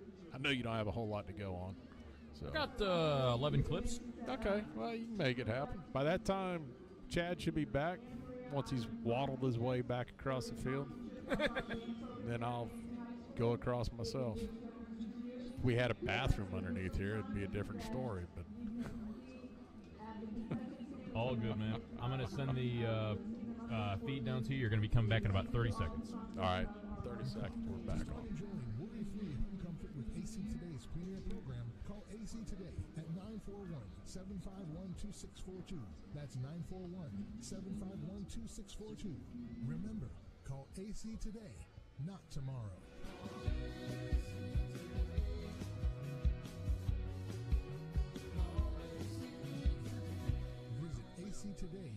actoday-fl.com. AM 930, The Answer.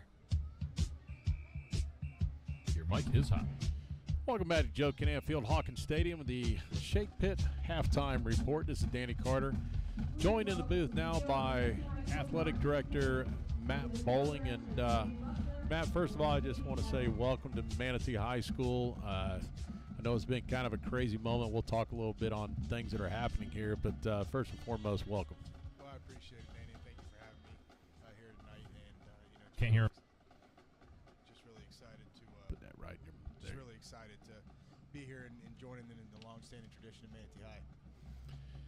You know, it's always interesting when you come in as a new athletic director and there's so many things going on, and I guess when you first get here, paperwork is the biggest issue, right? Always. Paperwork is never ending, but in the end of the day, it's part of the job. But being able to be around the students and the athletes and watch them grow and and be successful on the athletic field. Paperwork after that is not too bad. You know, let's talk a little bit about the athletics and what you perceive in the future. And knowing it being in year one, there's things that are a certain way, but I know you have a vision of where you'd like to see things go. Absolutely. The big issue with this school is not even an issue. The big factor with this school is it is a very, very big piece of the community. And when we have 27 sports, we are adding beach volleyball this year to make us 27 sports. Being able to get all those sports involved in the community get around all those sports and really make them big. That's where my vision is for Manatee, is to put every sport on the map where the community, is rallying around football, basketball, baseball, golf, tennis. When you can really put those sports on the map, it makes not just the school a special place, but the community a special place. So my vision is to have a hand-in-hand in each, where the community and school are one together. I know you've been inundated with a lot of things from the time you started here, and I've talked with you on numerous occasions, and bringing up the Hurricane Champions Foundation and kind of introducing you to what my vision is with that and helping all of athletics, and I think that's near and dear to you, and I'm really trying to push that avenue, and having your support is one of the big things. Exactly. I mean, the Champions Foundation is going to be a huge piece of Manatee athletics, and really getting it off the ground this year is really going to benefit both the athletics here and some past alumni association, the community, things of that nature. So really being able to get all of our coaches involved, get our teams involved to really gather some community support and get out there and really push this Champions Foundation to where we can help our athletes and our students in Manatee. So people that are here tonight and those that are at home, especially those that are home that haven't seen it, obviously we have a lot of construction going on here right now. Tell us the big challenges and what we can look forward to seeing in the future with it. Well, it's right now the biggest challenge that we're facing is it has eliminated parking. We do have a lot of construction that is going on right underneath the south side of the stadium. We have eliminated a lot of parking areas. Plus, we've had a brand new practice field built back there that's still not ready to go. So, we have eliminated some parking back there. Also, the bigger challenge is we have lost, a good portion of our north side. The awesome thing moving forward is when this thing, when the construction is done, it's going to look like a brand new stadium, still having the old tradition factor of Hawkins Stadium.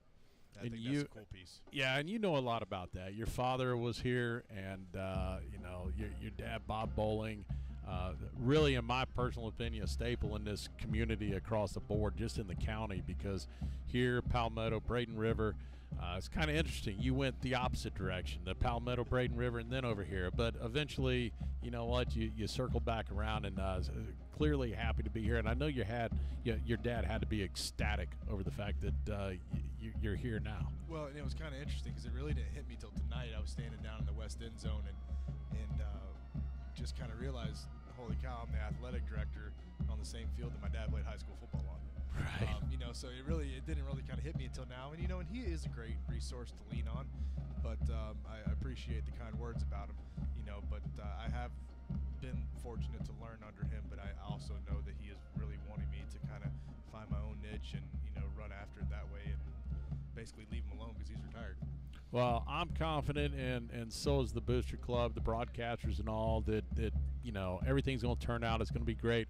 I've told you once, and I'll tell you again, you're going to reach the mountaintop of clearing this construction. Once we get to the top of that, it's going to be kind of a little bit easier, smoother sailing going downhill from there. So I appreciate the time that you came up and spent with us to talk a little bit, and more importantly, I wish you the best, as well as everybody else in administration and the principal, Sharon Scarborough.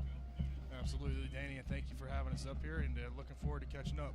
All right. You just heard from Athletic Director Matt Bowling. We'll take a timeout, and we'll come back with the first half highlights. Canes trail 20-0. You're listening to the Shake Pit Countdown to Kickoff, brought to you by Conley Buick GMC. First Southern Bank is proud to be the banking partner. All right, Joe, I'm going to check out for a minute. Chad will be on the ears if you need him.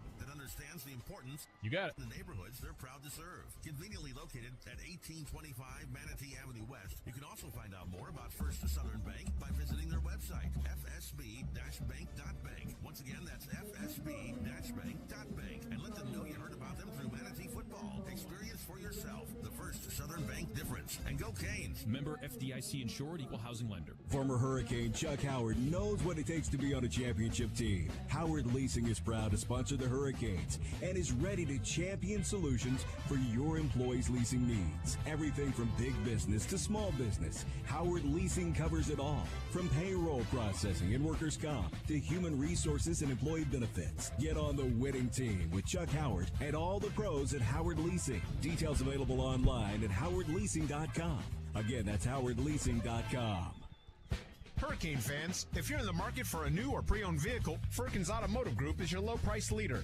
Firkins Automotive Group has a great selection of new cars, featuring Chrysler, Jeep, Dodge, and Mitsubishi. And don't forget that Firkins has the very best deals on pre-owned vehicles. Firkins has been family-owned and operated for over 60 years. Visit Firkins Automotive Group on 1st Street in Bradenton, or go online to Firkins.com. That's Firkins.com. Firkins Automotive Group says go Canes. Captain Matt here. You've got to get to the Growside Cafe at Mixon Fruit Farms and try their pot roast sandwich. It's Grandma's pot roast, slow cooked, piled high, and covered in Swiss cheese. It absolutely melts in your mouth. Mixon Fruit Farms also has one of the best BLT sandwiches I've ever had. It's not called the loaded BLT for nothing. Applewood bacon stacked high. You've got to try this bacon. Get to Mixon Fruit Farms today. Skip the line and call ahead. They love local regulars. 941-748-5829. At Mr. Sparky, we're America's on-time electrician. As a homeowner, safety is key in finding someone you trust to work on your home's electrical. Don't take chances. Call Mr. Sparky. All Mr. Sparky techs are trained, licensed, insured, and local. We always leave your home safer than we found it. And Mr. Sparky's straightforward pricing means no surprises. We'll get it done right and get it done safely. Independently owned and operated, trained, insured, and local in respective state or county. You don't have to put up with any malarkey. Call 888-8-SPARKY. Odyssey. Meet Tim. Hey, what's up? He's the person you hired for your digital marketing, and when he's done battling aliens on his PS5 in his parents' basement, he'll get right to work. Now, meet the team at Salem Surround. What's up? These are the people who are passionate about your success and will work 24/7 to deliver real customers to you and your business. Why would you trust your digital marketing to one person when you can hire a whole team? Get nationwide experience, resources, and results. Learn more about Salem Surround at surroundsarasota.com. That's surroundsarasota.com.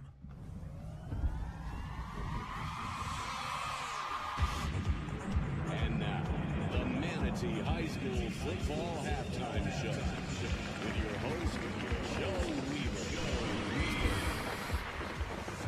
And a hearty good evening and welcome to Manatee Hurricane Football exclusively here on AM 930 The Answer, WLSS Sarasota, and The Answer Sarasota.com. Tonight, the Canes return to the radio airwaves to open up the 2021 season, and they're doing so against a really tough opponent, opening up against the Gulliver Prep Raiders out of Miami.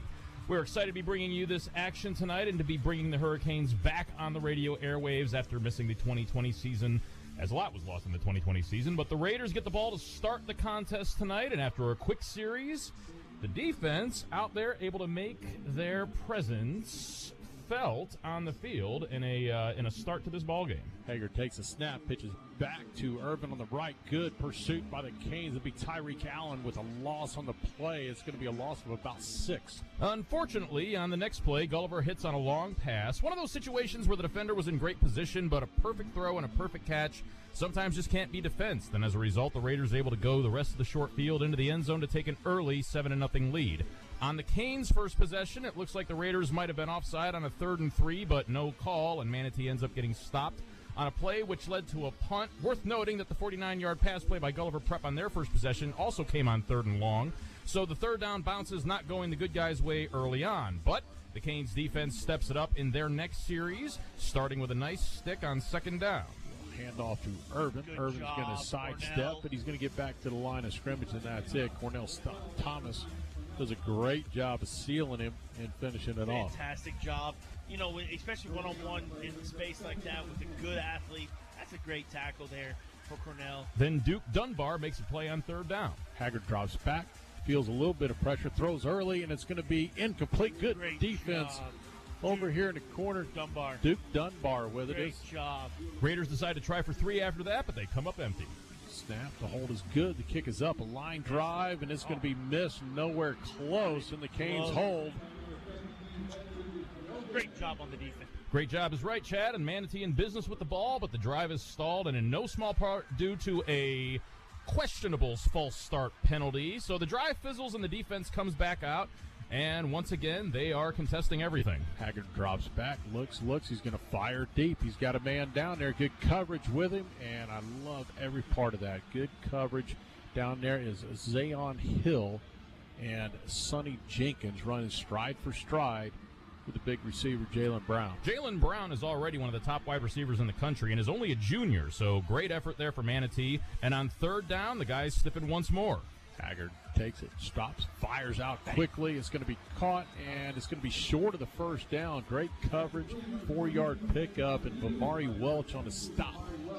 So great effort, but the Raiders decide to go for a fourth down and end up getting it the easy way as the Canes jump off sides. First down for Gulliver Prep, but then, as with the first drive of the night, a perfect pass and catch, too much for great coverage by Manatee, and the result is a touchdown for the Raiders. Extra point makes it 14-0 deficit midway through the first quarter, and the ensuing kickoff, however, puts the team in a good spot. Low liner that will be taken by Jaleel Duncan at the 6. He's going to be across the 20. He's got an opening. He's across the 35 to the 40.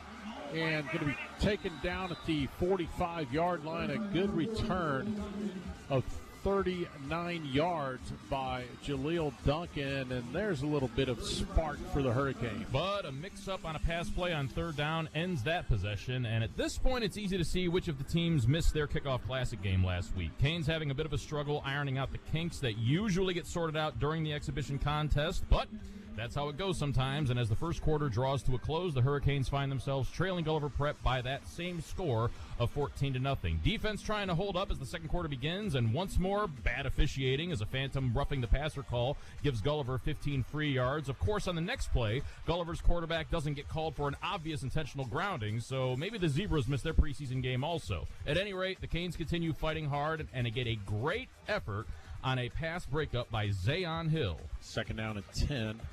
Raiders at the Hurricanes' 11-yard line. Canes trail 14-0. No idea how much time to go here, so first half. Haggard under pressure, fires to the gut. Great job. Vamari Welch reaches out, knocks it down. I'm sorry, Zayon Hill. Great job by Zayon Hill. I mean, that would have been a touchdown. Closing speed. That was a great closing speed. Yes. Great coverage by Zayon Hill right there to get his paw in there and knock that thing out. That led to another stop for the good guys, but the Raiders able to get points out of that drive anyway on a 28-yard field goal, and the opening night going the wrong way as the Canes down 17-0 midway through the second quarter. Down 3 scores and not getting anything in the way of luck, the defense once again keeps grinding. Imagine Irvin's going to get it here. They do. They pitch it back to him. The Canes, great pursuit. It's going to be Tyreek Allen to bust that one up. Great job off the edge. And that'll bring up another field goal opportunity and a huge win for the defense. And, yeah, I mean, got to admire the resiliency of the Hurricanes as they hold for a long field goal attempt. And just like everything else so far tonight, it just barely works out for the Raiders. And the lead is extended to 20-0, Gulliver Prep. But that's still 3 scores, so not a lot of ground lost on that possession. Offense responds to the defense's effort with a scrappy drive of their own, needing to make a clutch conversion on fourth down and getting it done. There it is, fourth down, under pressure. He's going to throw it, and it's going to be caught. Great catch. Great catch by Von Bean. BBJ. Wow. In the house, man. Great throw.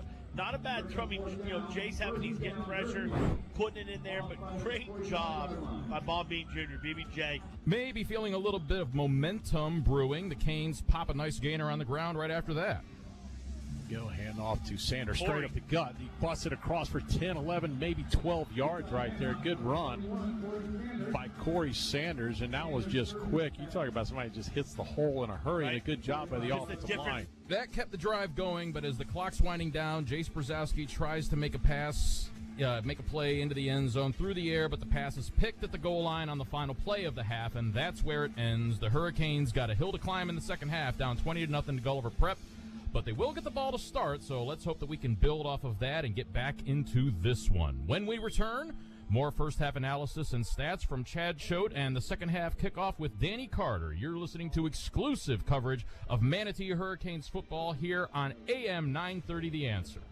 Accidents happen every day, and no one expects that it's going to happen to them until it does. That's when your whole life can turn upside down. If you find yourself in that position, either from a personal injury or an on-the-job injury, you don't have to go it alone. Protect yourself with the team that's been protecting the rights of the injured and All right, how we doing time-wise? for over 30 years. Legler, Murphy, and Battaglia. All injuries all the time. Sorry, Contact them today by going to allinjurieslaw.com. That's allinjurieslaw.com. The Hurricane Champions They didn't do Foundation 20 minutes, provides only did 17. resources We and got opportunities 45 for all seconds left, Manatee and then we're ready Hurricane to kick athletes across all sports to help realize All right, I'm going to throw it back to you guys in 20. our athletes deserve the best support they can get to match the size of their hearts and the depths of their dedication. You can support them in their efforts. For just $10 a month, these budding stars can get the gear and training they need to compete at the highest level and continue to make all of us proud. Find out more at HurricaneChampionsFoundation.org. That's HurricaneChampionsFoundation.org. WLSS, Sarasota. Lights are hot. Welcome back to Joe Canam Field, Hawkins Stadium. The second half getting ready to get underway. The Canes will receive the second half kickoff, trailing 20-0 to the Raiders of Gulliver Prep out of Miami, the number 5th ranked team in the state of Florida. Actually, it's kind of interesting. They're one behind St. Thomas Aquinas. Yeah, no doubt. And, look, at 0-0, obviously nobody's really played a game that means anything. So some of those preseason ones you kind of chalk up to what they did last year, what's the talent they got back. But what I like right now is we get the ball back here in the second half. We put it together, a nice drive. Tried to put in the end zone there with 3 or 4 seconds left. Jake's trying to get it in there. They just ran out of time, right? Yeah, let's see if we can get one here and put it up. And now all of a sudden it's 27, completely different ball game. Actually, the most productive drive we had of the evening. Yep. All right. Will Bettridge on to do the kicking duties for the Raiders. Last two have been out the back of the end zone. And he'll do it again. So we'll start on the 20-yard line. Canes start on their own 20-yard line, going right to left. See if we can't get a little something going here. Mainly, I'll be honest with you, really, it's about buying a little bit of time for Jace. Jace is absolutely under so much pressure. I think a few times he had a little bit of time, but you're so used to being under pressure. Yeah, and I can't blame him. No, heck, I'm up here. Very jittery, but hopefully with the offensive line get some things settled down here and start the second half and get some stuff rolling. Jace drops back. He'll look out to his left across to Jaleel Duncan. He's still on his feet across the 35 to the 40. Across midfield to the 40, to the 30, to the 20, and run out of bounds at the 19-yard line. That is Jaleel Duncan from Jace Brzezowski. Just a quick hitter of about 10 turns into a 59-yard pickup. That'll put the ball at the 19, first play of the second half for the Hurricanes. Big play for us. Obviously, you flip it, look at what they did their first series of the game. Gulliver Prep, big play, push them to an eventual touchdown for Gulliver Prep. Yeah. Hopefully does the same here. Great job by Jaleel Duncan. Yeah, just getting out of the initial tackle. Absolutely. He was right there in the yards. He managed to spin out of it and then made a huge gain. First and 10. Hand off to Kyrie Jones. He'll bounce himself inside the 15. It should have got to about the 14-yard line. Good 5-yard pickup on first down, which sets up a whole lot of other plays when you pick up 5 on first down. Absolutely. Listen, the offense coordinator, Coach Green obviously calling the plays. You want to be second and 5 and in. There's no question. Opens up a lot of things you can do offensively, and let's see what we can do here.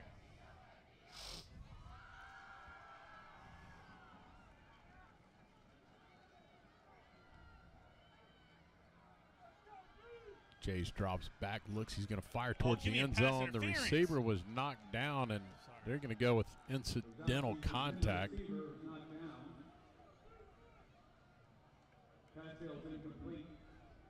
Yeah, the great route, though, right there. They're in trips to the right side. Inside receiver going to run a corner.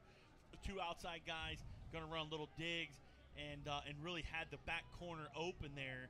If we'd been able to get out of the break clean, I think it was Elijah Stewart who ended up falling on the route. Yes. Yep, feet got a little tied up together, so they'll go trips to the right here. Third down and 5.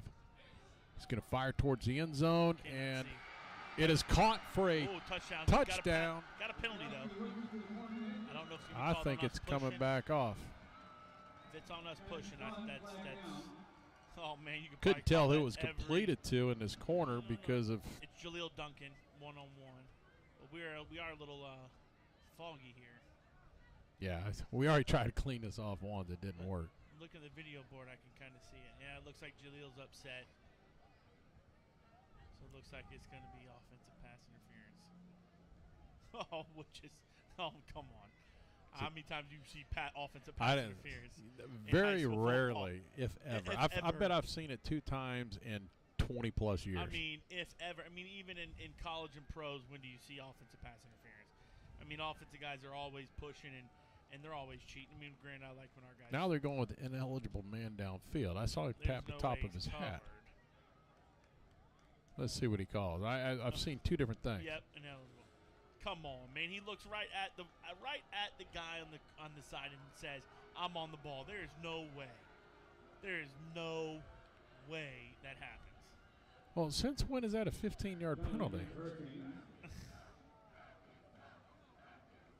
I've never known ineligible man downfield to be a 15-yard penalty. I don't care if you got 4 of them down there. You can only throw it 1 time. That's not a very good call. There's no way he did not mark himself being on line of scrimmage. But, hey. I think they signaled the wrong thing. I think they meant to say offensive pass interference because that's the only thing that could be 15 yards. Here's some adversity, though. Rock and roll. Let's do it. We still have this towel for some reason on the field. Jace drops back again on 3rd and long. Fires a strike inside. It's going to be caught up on the head? No. By Jaleel Duncan. The back judge wanted to throw it. Great catch there by Duncan, though, in traffic. And a pretty good ball there by Jace. Now you at least put it into management. You know, 3rd down and manageable. So it'll be 4th and... 4th? Yeah, 4th down. Yes, you're right. Repeat a 3rd down. I don't know if they know that. Or unless we're like, we're not kicking it. I wouldn't kick Which it. Is fine too. You got to have points anyways. 3's not going to do the trick, so...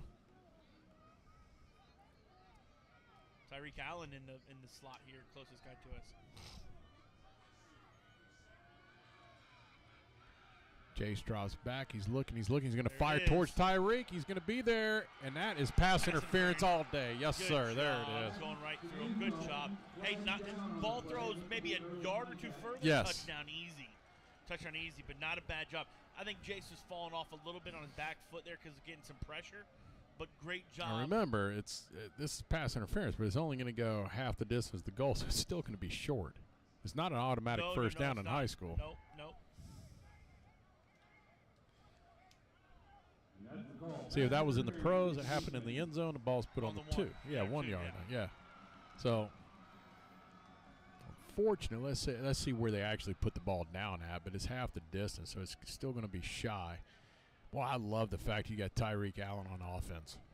I think you have to. Listen, his freshman year, he was a wide receiver for us and was a good wide receiver and as a freshman. No, it's not a 1st and 10. I don't know how they did that. Well, actually, they've moved the chains now. Yes, so how do you know where it is? They moved the chains. Oh, man, I don't know about that. That's kind of sketchy. If I'm the coach down there, Manatee coach, I'm a little upset. So we're 4th and about 1.5 yards, and I hope we got the right play call. I'm not sure anybody knows what's going on. Jace takes it. He's got a man wide open. It's thrown. It's going to be caught, and it's going to be very close to the end zone. It's Tyreek Allen right at the goal line. If I take that, it looks like the goal line from here. Actually, about the 4-yard line. So it's first and goal. First down. Tyreek again. Yep. He can find separation. Yeah, and you're going to have to play him. He's probably our best athlete overall, to be quite honest with you. But right here, I'm giving it to Kyrie Jones, and I'm pounding the rock. Well, let's see what they do. Kyrie's going to be offset to the left of Jace Brzezowski. They will hand off to Kyrie. He's going to bounce out to the right, straight up the gut. Touchdown, Kyrie Jones from 4 yards out, and the Canes touch Pater. Good opening drive of the third quarter for the Canes. They'll cut the lead to 20-6 point after pending. Great job there. Way to open up the second half. Good methodical drive there by the Hurricanes to get his tug. Brandon Bruce will be on to do the kicking duties, but first we set up with a swinging gate. Now they'll bring everybody over. Bruce, left-footed kicker. Be his first kick ever. Yep. We don't know. On, off the field over there. Tyreek now goes back off. Snap. Jaleel Duncan puts it down. The kick is up, and it is good. And that'll cut it to 20-7. Canes finally on the board. We'll take a timeout. You're listening to Manatee Hurricane Football presented by Conley Buick GMC. Are you looking to get a great price on a new Buick, GMC, or Subaru? Conley and Bradenton. Need a reliable used car you can afford? Conley and Bradenton. What about great financing, expert service, and a reputation that is second to none? Yep, you guessed it. Conley and Bradenton. Hi, I'm Alan Conley. And I'm Chris Conley. From the time our grandfathers started our dealership over a half century ago, we have been proud to be part of this community. So for your family's next vehicle, come see our family. Conley Buick GMC and Conley Subaru. 800 Cortez Road West in Bradenton. Conley Buick GMC, where we treat you like family. This is Manatee Hurricanes football on AM 930, The Answer. Welcome back to Joe Kinnan Field at Hawkins Stadium, where the Hurricanes cut the deficit to the Gulliver Prep. Raiders 20-7. That scoring drive right there from the Hurricanes. 8 plays, 80 yards total, ended up with a 3-yard touchdown run by Kyrie Jones off the right side. Other game stats tonight brought to you by Cablis and Gentile. CPA Services in Manatee County, been there around 40 years. Check them out on 26th Avenue or online at Cablis and Gentle CPAs. All scoring recasts brought to you by Howard Leasing. Well, Chuck Howard, he's state champ for Manatee, been a longtime supporter for us. Trusted PEO that'll manage all your payroll, HR, workers' comp, and employee benefits. Check them out on Manatee Avenue. Bruce with the Basil's Chicken and Ribs kickoff. The ball will be taken and fumbled at the 13. They'll pick it up and get across the 25 to 30.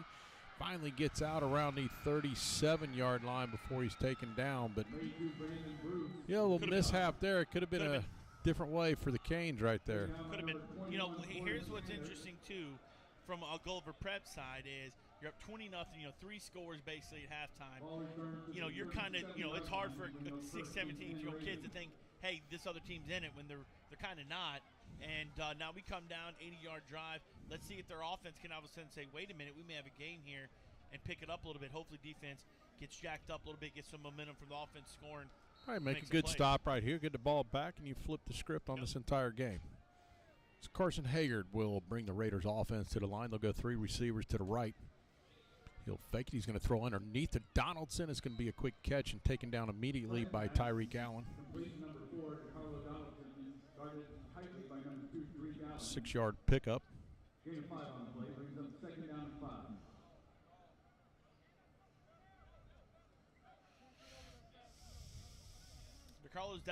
Donaldson's definitely been his most favorite target.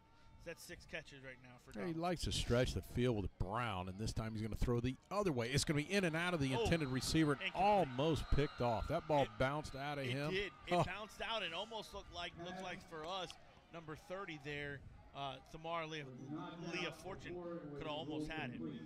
And Manatee's got a player down right now. I'm not sure who it was. I think he took a shot into the thigh just outside of his padding right there. Yeah, he's holding his left outside thigh there. He was trying to get up, and fortunately one of our players just said, stay down. We'll get it taken care of. Ian Johnson-Kelly just said, hey, just stay there. We'll tend to you. They also forgot to bring up on that last drive, we flew right through the old Pinch a Penny Red Zone.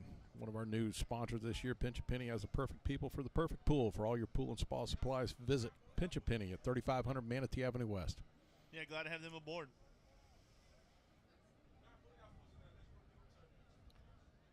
Man, I can't wait till tomorrow.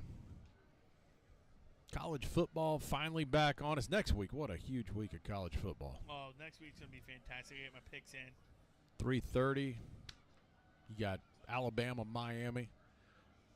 Then you got Florida A&M, Florida Atlantic. Willie Taggart will come to town up there to Gainesville. That one there at 7:30, as well as Georgia Clemson. What a great game that one's going to be. There's no question about that one. That's going to be an exciting weekend.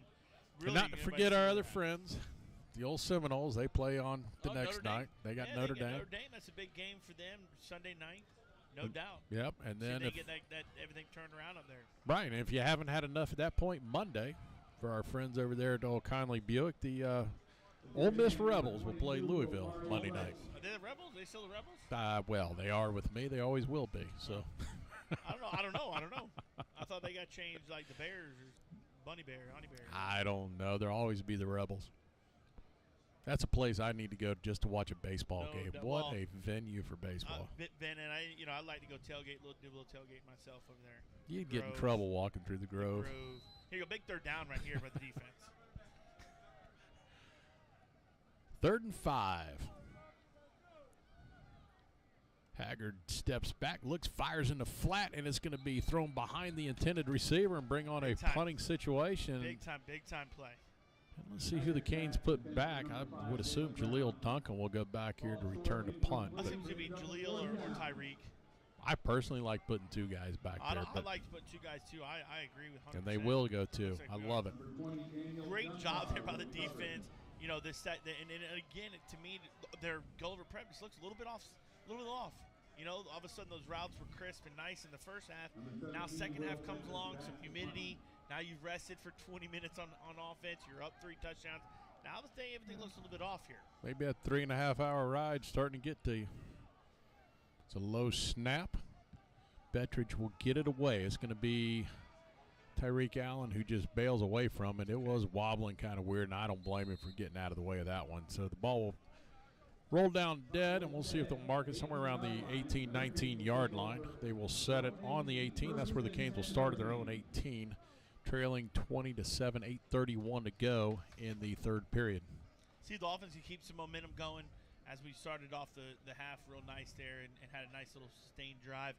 See, a little bit of passing, a little bit of running. You know, I think, to be honest with you, having Corey Sanders back there, that quick hitting, more little scat back type, can make a big play like that. Then all of a sudden you put in Kyrie, pound the rock a little bit. You know, I think maybe that combination may be something good for the Hurricanes. Well, it will be Kyrie in the backfield with Jace Brzezowski. The offset to the right. They will have 3 receivers to Jace's right. He pumps. Now he throws out into the flat. It's going to be caught out there and going to be no gain on the play. That's going to be Jaden Judge on the reception, but a loss of about 2, maybe 3 yards. Yeah, we'll go 2 yards. They back it up to the 16, so it'll be 2nd and 12. Stop in the backfield for a loss of 2 on the play, brings on 2nd down 12.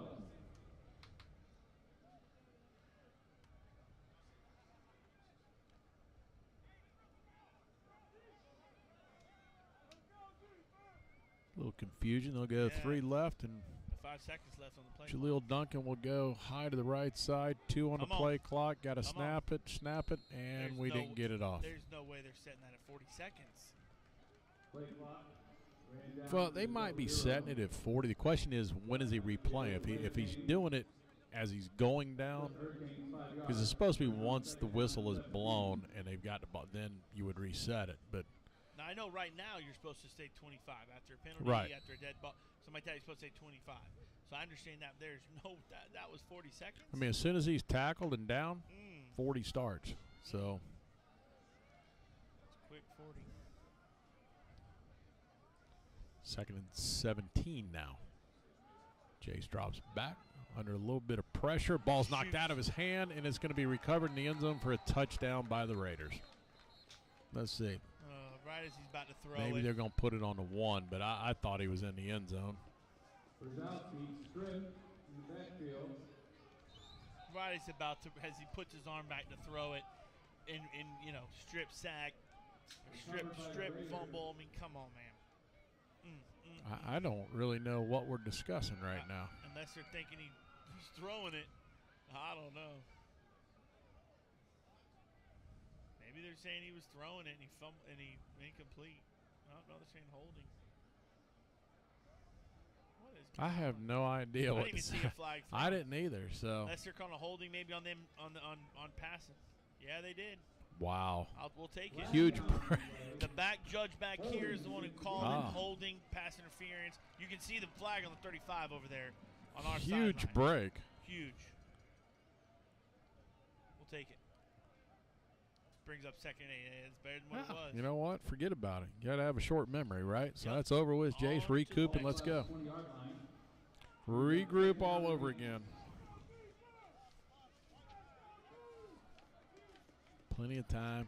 Take your time here. Twins either side. Takes a snap, drops, looks, steps up in the pocket, fires behind the intended receiver, Jaden Judge. I almost throw in between him and Jaleel Duncan, but really neither one of them with an opportunity to make that play. Dan, sometimes it just looks like he's just not totally comfortable in the pocket still. Just kind of still antsy feet from some of the pressure he's gotten. But we need a big play here by somebody on 3rd and 7 here. Yeah, a little bit of a feeling out process. You know, you get ready to, sooner or later you start to feel and know where your receivers are going to be. And again, we're back in full game speed. You don't get this in practice every day. So drops back. He's going to fire out to the flat, overthrows the intended receiver again. Was Jaden Judge, but nowhere close to having an opportunity to catch it. After the defense does a great job, the offense just stalls right there in one spot. So we'll have to punt the ball back. It'll be Jalen Brown back deep for the Raiders. Very dangerous return, man.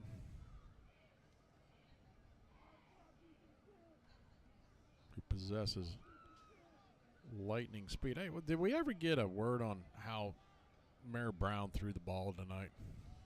We did, and we got a video lined up ready to rock and roll, I know, here in the stadium. But I'll just say, and if it doesn't get up on the stadium, we'll get it on YouTube. We'll get it on something. Let's just say. Are you telling me it wasn't very good? Let's just say it didn't make the plate, and let's just say that the mascot was actually in front of the plate, and it didn't make it to the mascot. Now, look, the mayor's coming off of some surgery in the shoulder. And, one of the worst. Maybe some jet lag from traveling up there. I've heard it was the worst shoulder that Lamar has ever seen. So, I know that. Obviously it's going to take a lot longer to recoup. Maybe he needs some more rehab. We'll work on it. Inside handoff to Irving's going to bounce it to the outside. He's going to get through the first tackler, and finally Tyreek Allen is the one who finishes him off, along with Corey Sanders. I don't think he's going to have any Tommy John surgery from the lack of velocity he threw the ball. I'm just going to say that. You're going to have to show me that video. I need to see it. I have to send that to my brother.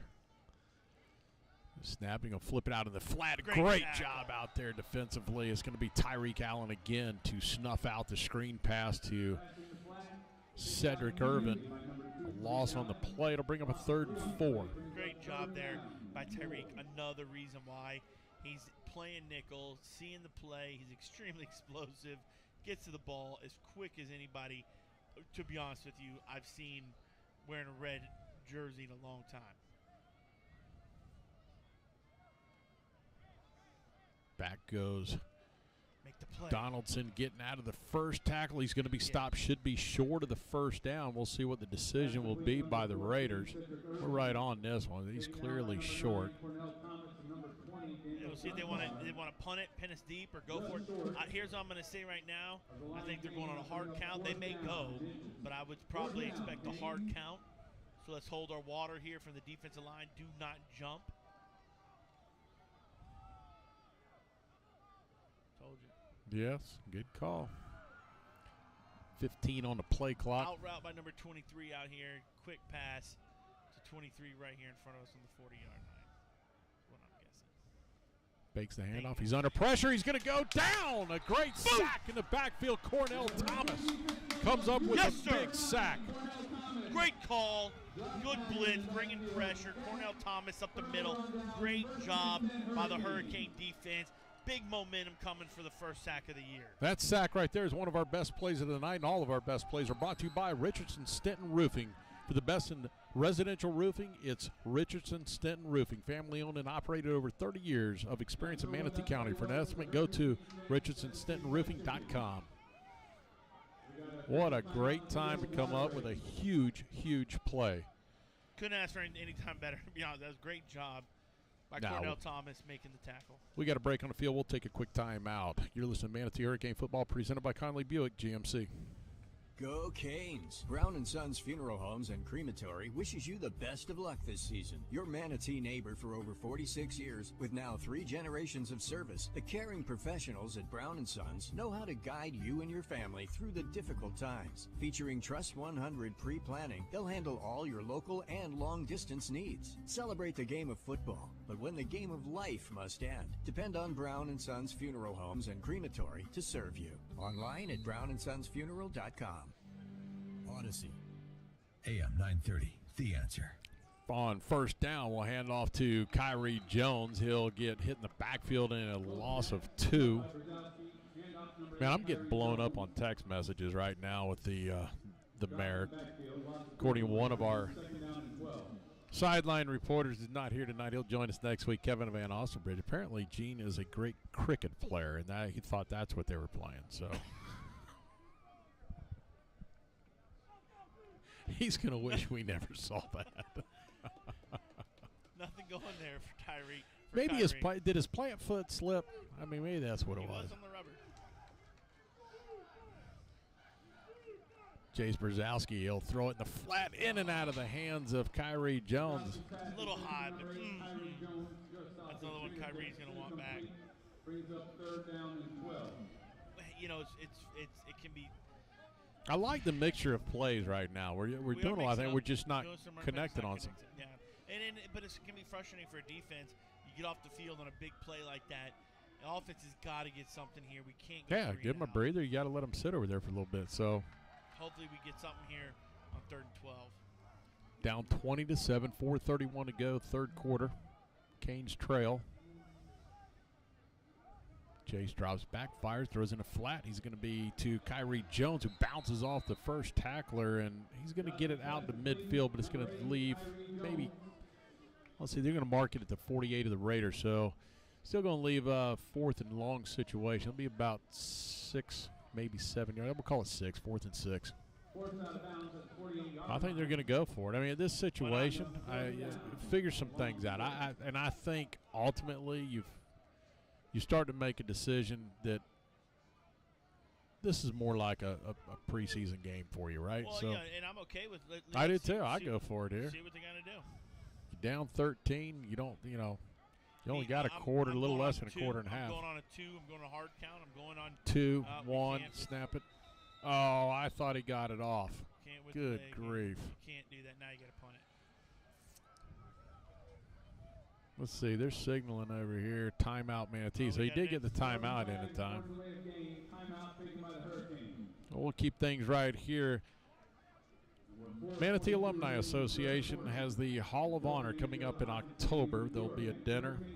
Really great venue, an opportunity to go and support these people that are getting in. I know that from a football standpoint, we've got Tracy Waiters. I should have brought everybody in that I knew was getting in, as well as longtime coach, softball and basketball, Steve Olson, better known as Pigeon.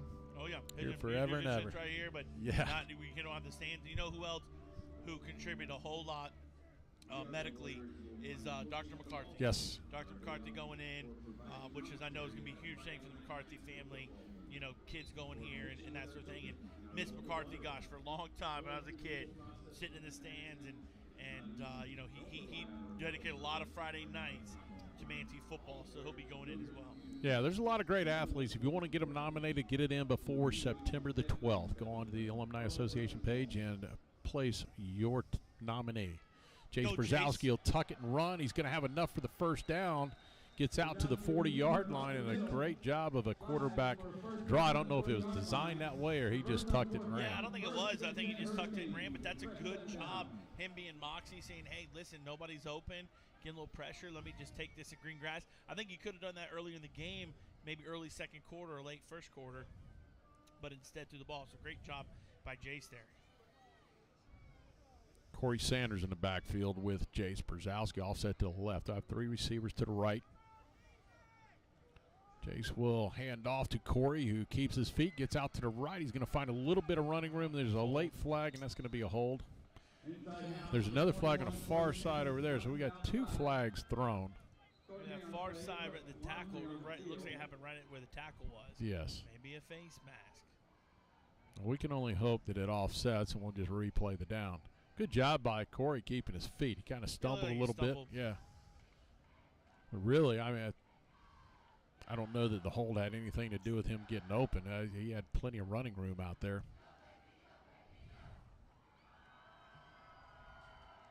We'll see what the officials have come up with here after a quick discussion. We've got a hold against the Hurricanes. On the field is holding against the offense. And then we have a face mask against the defense. All right. Face mask against the defense. Horse collar. They'll offset. Horse collar against the defense. Penalties offset. Will repeat first down.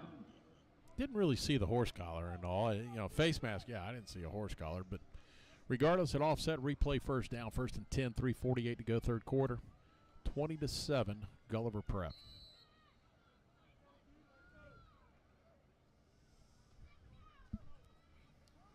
Handoff inside to Sanders, and nowhere to run here. They're all in the backfield just as he got the handoff. So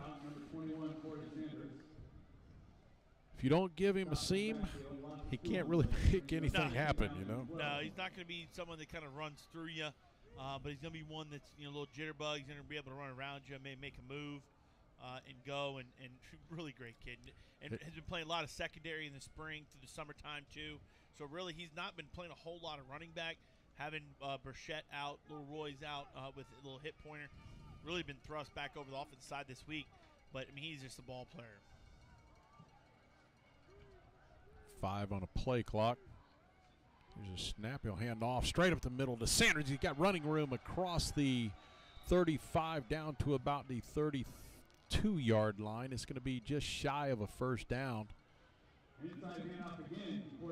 3rd down and 2. And that shows the explosiveness, right? He had the gap. He sees it. He's extremely decisive. Boom, hits the gap, full speed, taking us now to a 3rd and short, 3rd and 2 here. Well, that's what I like to see in a running back. Somebody that's going to make a decision and go. If it closes on you, so be it closes. But you know what? I'd rather see that north and south running than trying to dance your way around things. And very good for a young running back. Handoff again, straight up the middle, and this time he's met at the line, still fighting forward. And nothing there. I think he just got back to the line, and I think you got to go for this again. Absolutely. I think you put Kyrie in. I wouldn't be afraid to turn around and run the same thing if you know Jace could pull it and probably find enough running room. Well, I'm okay too. Let's go 5 wide and run a quarterback draw. You know, worked a couple plays ago when Jace got a chance to run the ball. Yeah, thin out in the middle. Spread everybody out and go. We're going 4 wide. 2 on each side. This time he'll take it. He's got Sanders open. He's got him at the 30 to the 20 to the 10 and knocked out of bounds right at the 10-yard line is Corey Sanders. And, man, you cannot do anything for a substitution for speed. No, there's nothing. It's hard to coach. It's natural. I mean, and what a great job by Jace getting some pressure, putting it right over Corey's shoulder, great catch, and then turn it up and just run it and go. They're going to mark it just outside the 10, so we'll have a 1st and 10 situation.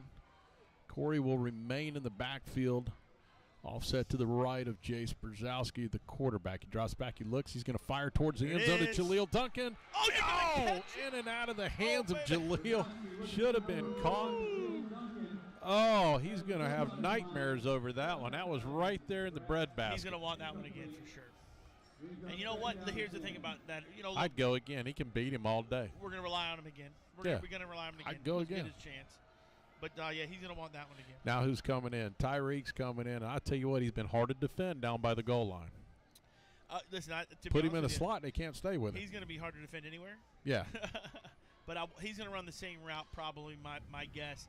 Hopefully the corner doesn't jump back, though, and try to beat it, though. Chase takes the snap, drops back. He's going to fire back out towards Tyreek, and he goes up and doesn't pull it down. Hands. I was throwing with a little bit of authority over there. Instead of the floater to the pylon, looks like he saw some back shoulder and put in the back shoulder. And He's got enough time here, really. You could run that around. What you're going to have to come off that slot and really pound towards the end. He's going to have to stick it and go and create a little bit of separation.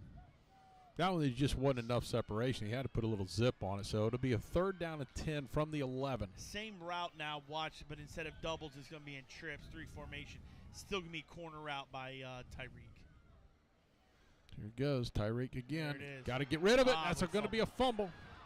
That ball is loose, and the Hurricanes will bounce on. It's going to be offensive lineman is Xavier McKinney, who finally pounces on it, but he was actually the right tackle, and unfortunately let the guy around on the end for the original play. But that's tough. Man, Jace got rocked on that one. Never saw him coming. Tough kid, though. He's going to get up and roll, but that was the route.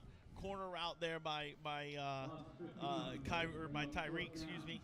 And, that one just took a little bit, almost a little longer to develop. Here's what I'm going to say. I'm okay going for it right here, but I do believe Brandon Bruce has a leg. He's a soccer player. He's a goalie. I think he does have a leg. I think you got to test it sooner or later, right? Not now, obviously. They're not going to do it, but I think it's one of the things you're going to have to try out. You can't go all year without attempting it. Right. So this time they're going to go to the right, and we're going to have a delay game. Or he's going to use our timeout, which is our second one of the half, which leaves us with 1. And we'll keep things right here. 3 seconds remaining in the 3rd quarter.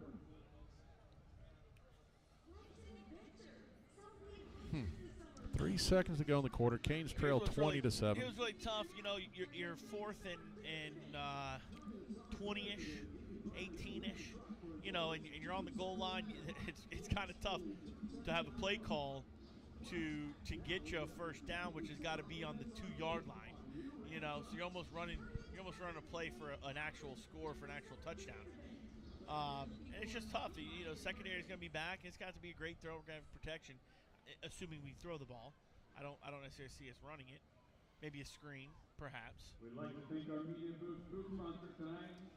Hey, listen, Hurricane Champions Foundation. We've got a golf tournament coming up October 2nd to support all of athletics. Go to hurricanechampionsfoundation.org. Sign your foursome up. There's opportunities for sponsors and a lot of different things. We'll have a lunch, a whole bunch of things that we're giving out, everything else. I look forward to having everybody there October 2nd. Jace Brzezowski on 4th down and a lot rolling, looking for somebody who's going to fire to the end zone. He's got a guy, and he just overthrows him. That would have been a 6 for sure, but under pressure trying to get rid of it. He got just to the line of scrimmage to let it go, and it just sailed just a little high. So pretty good effort by the Canes. Offense just failed as we got close. Yeah. Hard to say anything real. I mean, you don't want to give up the sack. Good effort, absolutely. We got down there and a couple good throws, couple good, just unfortunately drops at the wrong time. That's the end of the 3rd quarter. We're going to take a timeout. Canes trail 20-7. You're listening to Manatee Hurricane Football, presented by Conley Buick GMC.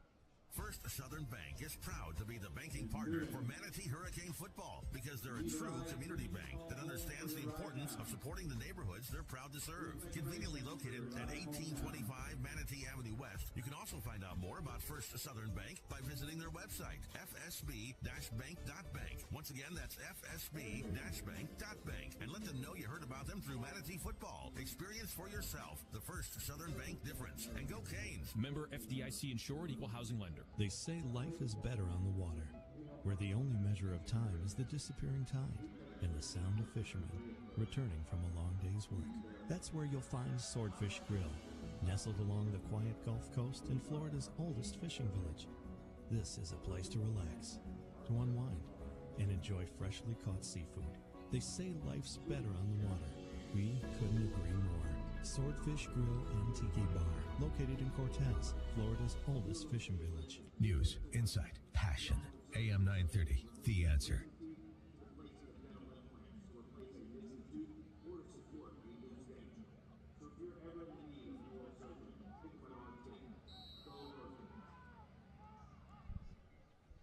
The Hurricanes turned over on down. Little foggy window here. But At the end of the quarter, so the All right, here we go. First, yeah, 1st and 10. Raiders will flip it out in the flat, and it's going to be incomplete. He's hit. Good job by Sonny. Sonny Jenkins. I couldn't see a number for nothing. It's like looking through foggy glasses now. Not loose, incomplete, brings up 2nd down and 10. Have to put a work order in for a cleaner window. One that doesn't fog up. I know a guy. Do you? Oh, Matt Bowling. Yes. Try and get high. There we go. Haggard throws out in a flat, caught by Jalen Brown, and he'll be corralled there at about the 45-yard line. Zion Hill on a stop, 25-yard pickup.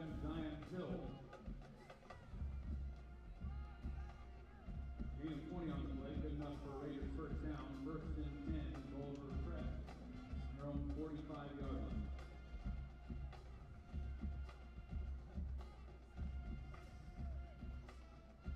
First down and 10 Raiders. Their own 45-yard line. Haggard's going to fire out in the flat. It's going to be Donaldson with a catch. He's going to sidestep the first defender. He's going to get across the 40 into Hurricane territory. Down to the Canes 39, and just like that, 2 plays, 2 first downs, and big chunks of yardage. Yeah, big chunks. And that's the kind of stuff, 25, 17 yard. Those are plays you don't want to give up as a defense. Yeah, they're clearly trying to stretch the field sideline to sideline on the Canes now. Here's a handoff to Cedric Irvin. This time as they spread them out, they'll kick it off the left side. He'll pick up 11, maybe 12, another first down. So the Raiders have found a little bit of clicking on offense now. 3 plays, kind of rocking and rolling, getting some momentum going. And I think, you come to a point, especially defensively, you make some stops, you make some turnovers, and you almost get deflated a little bit when the offense doesn't go. But we got to find something deep down inside of us right here. Hand off to Irvin. He'll scoot his way through the line. He'll pick up 7. We talk about wearing down their team. We look like we're kind of wearing down a little bit. Yeah, no, it looks exactly what it looks like. 2nd down and 3. And we'll jump off sides on the hard count. That'll be a first down the easy way.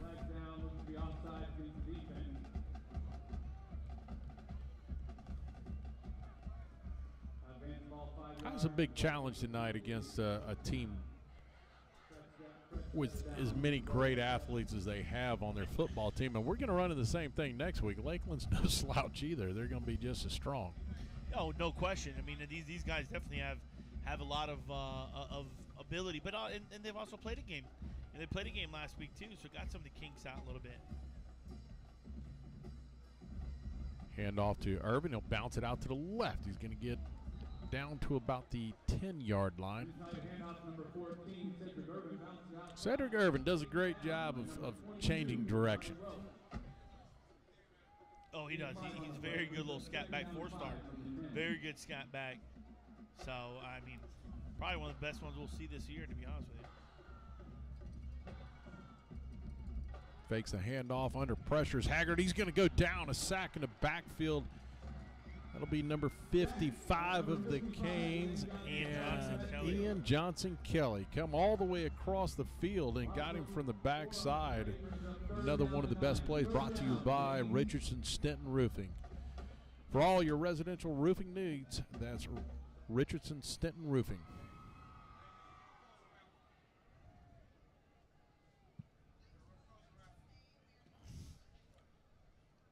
Third down and 9. Haggard takes it, drops back, looking under pressure, and Get him, going to boy. go down again, and there's a flag, and that's going to be a face mask. No, don't even give me. I was going to say where maybe he was a face reaching, mask, but I hope it's a no. hold, but the way he was reaching, please don't be a face mask. It's all, a lot of hands were flying around. Yeah, Holding, thank baby. you. A lot of hands flying, so another sack. That'll be the third sack of the night for the Hurricanes defense.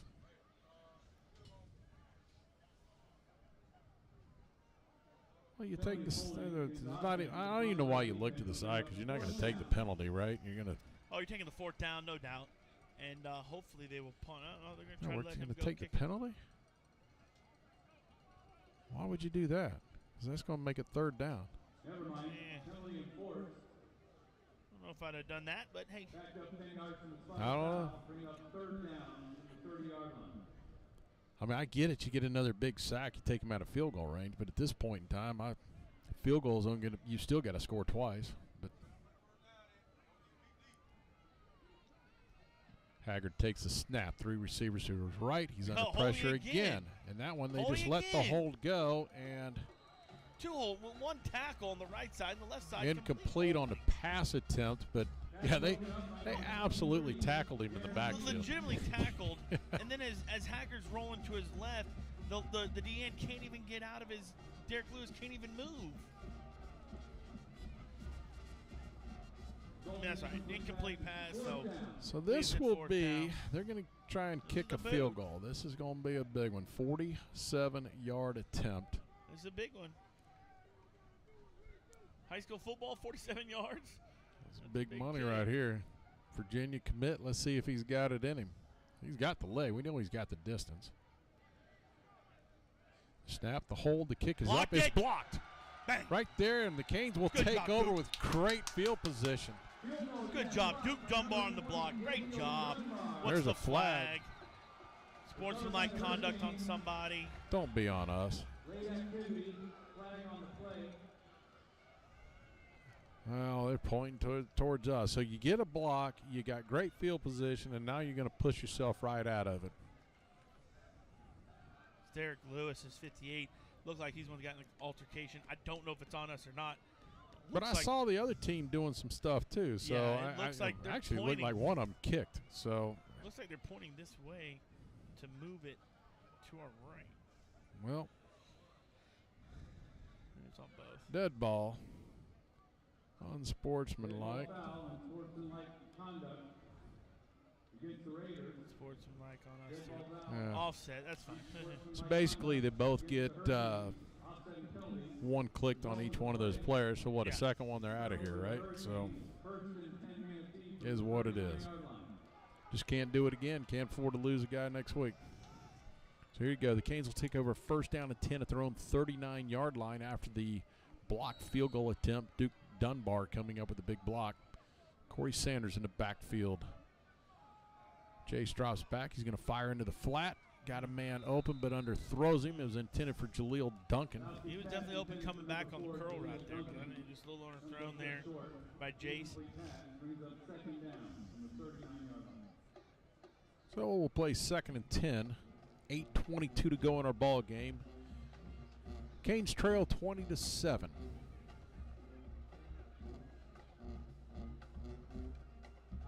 Find a way to get to the end zone on this drive. Anything can happen.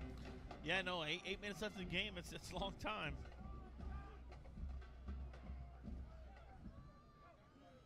Here's a snap. Brzezowski right across the middle. It's going to be completed to Elijah Stewart. Good 5-yard, almost 6-yard pickup. Call it 3rd and 4.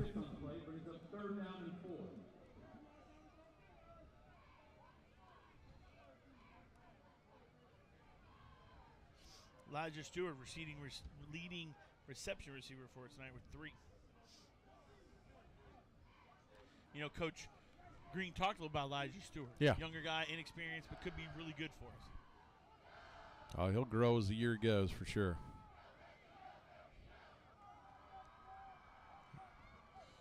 Ooh. I don't know how that's not pass interference. He's draped all over Jaleel Duncan, who takes a little slant route. I didn't want to say it. Daniel Harris, I mean, he was hanging all over him. He had no chance to even make a play, but got away with one. So it'll be 4th and 4. Canes are throwing 45. Got to get out to the 49. They're going to go for it again on 4th down. Tyreek coming in. Haven't been overly successful on 4th down. We're going to have to pick the pace up. We're down to 14 to go on the play clock. We already got two of our timeouts gone. Got to hurry. We had no way we get this off.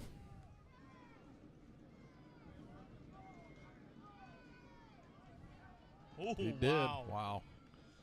He's going to go deep. He's looking for his receiver. Oh, in and out of the in and out of the hands. hands. Should have been caught, and it wasn't. Right through his hands. And that was really I get it's 4th down and you're stretching the field right there, but I think that's like one play too late. Maybe should have done that on 3rd down and try to make that attempt. Because there was good coverage. The guy was with him stride for stride. But it was a great ball. He threw it right in his. Absolutely on the money. Threw a dime, and unfortunately it goes right in and out of hands of Tyreek. But again, the question to me is, obviously Tyreek's one of our best athletes, but has he been practicing that a lot? I don't know. Playing a lot of defense, I don't know. So turnover on downs. Now the Raiders will go back to offense and throw it out quickly to Donaldson, who's going to be driven out of bounds by Tyreek Allen. I just love Tyreek and the way that's physical as he plays constantly. I mean, his motor runs nonstop, and the guy absolutely hates to lose. And he's going to hit you. Yeah. You give me 11 guys that hate to lose and play that hard, you're going to win a lot of games. Yeah. Hand off to Cedric Irvin. Tries to bounce the outside. There's a flag. That'll come back for a hold for sure. And all that running for nothing. He'll pick up about 12 yards, but bring it on back. Yes, it is a hold against the Raiders. 6:50 to go in our ball game. 20-7, Gulliver Prep.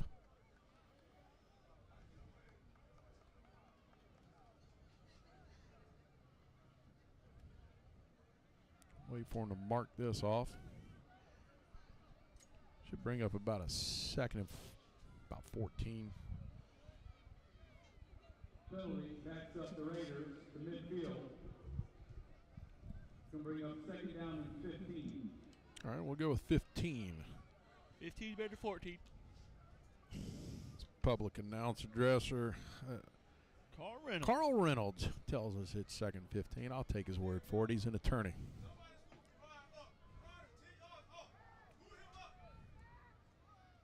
Eight seconds on the play clock, down to 5. They'll hand off to Irvin, who's trying to bounce outside. We missed the tackle.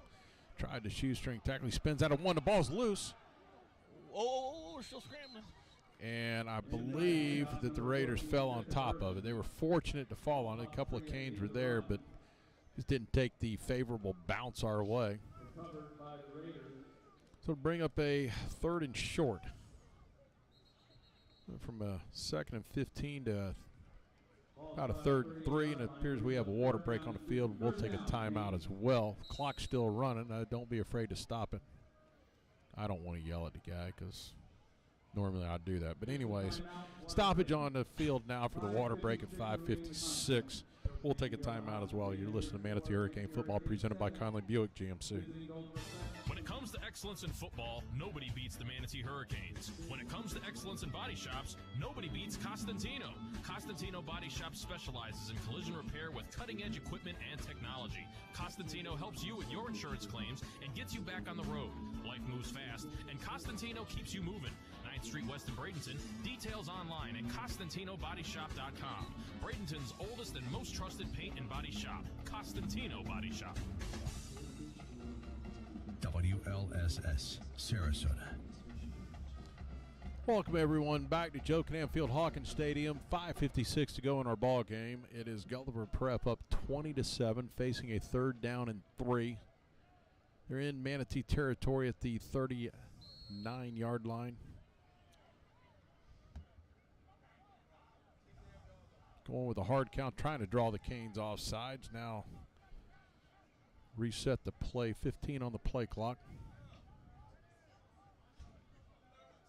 Swagger takes a snap, hands off to Irvin, trying to bounce it to the outside. Good job by the defense setting the edge out there. That's actually going to be Sonny Jenkins, who sealed everything off and turned them back in. Great job. One of the hardest things really for corner is setting the edge and being physical when offensive linemen are pulling at them and really being able to get in there as a smaller body. And what a great job there by Sonny to get up in there and just set the edge, cause a little bit of a pile there, and then Irvin's got nowhere to go and everybody else corrals. Great job. Force a punting situation for the Raiders. So the Canes will get it back. Tyreek Allen will go back deep. He'll stand at around the 15.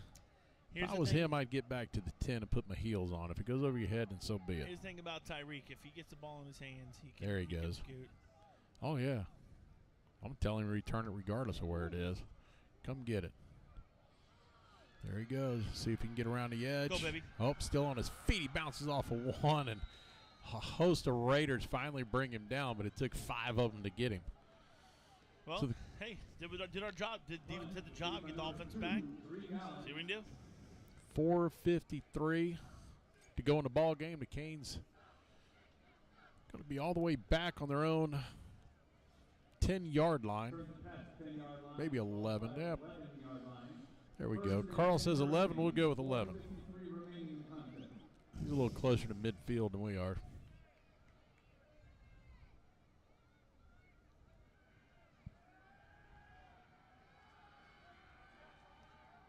Jace Brzezowski will be quarterback calling the signals. Corey Sanders in the backfield. Takes the snap, drops back. He's going to throw the underneath screen. It's going to be caught by, it appears to be Duncan, I believe. We'll see all the way on the far side of the field. So, yeah, Jaleel Duncan. That play right there, though, Corey Sanders releasing from the outside and coming down towards the numbers on this side. Just watch that and maybe moving on. Maybe not tonight, but eventually just watch that, how that play could possibly develop to something else. Clock running, 4:20 to go in our ball game.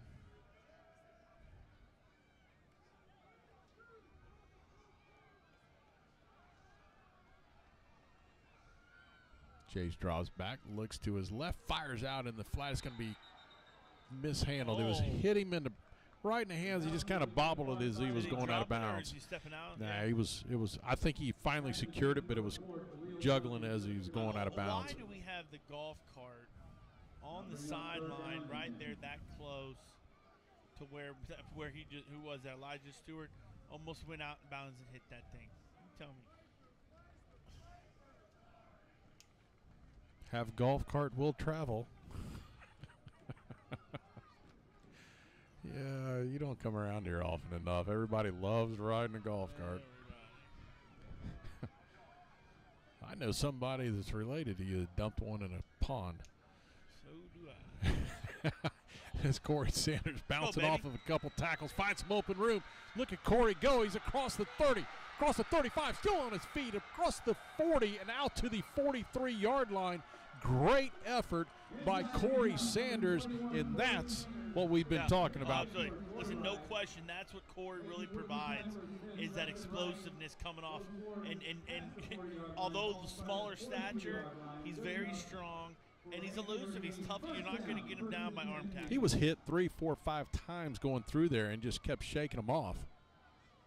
Great run by Corey Sanders. 1st and 10 Canes at their own 43.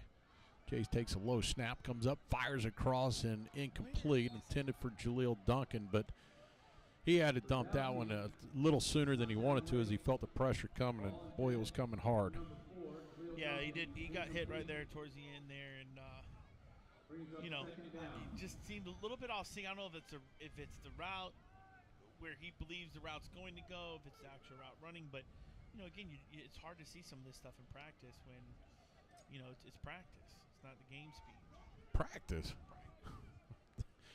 3:34 to go in our ball game. Brzezowski takes the snap. Jace looks down. He fires into the flat. A little low. It's caught. Believe that was Corey Sanders. Yep.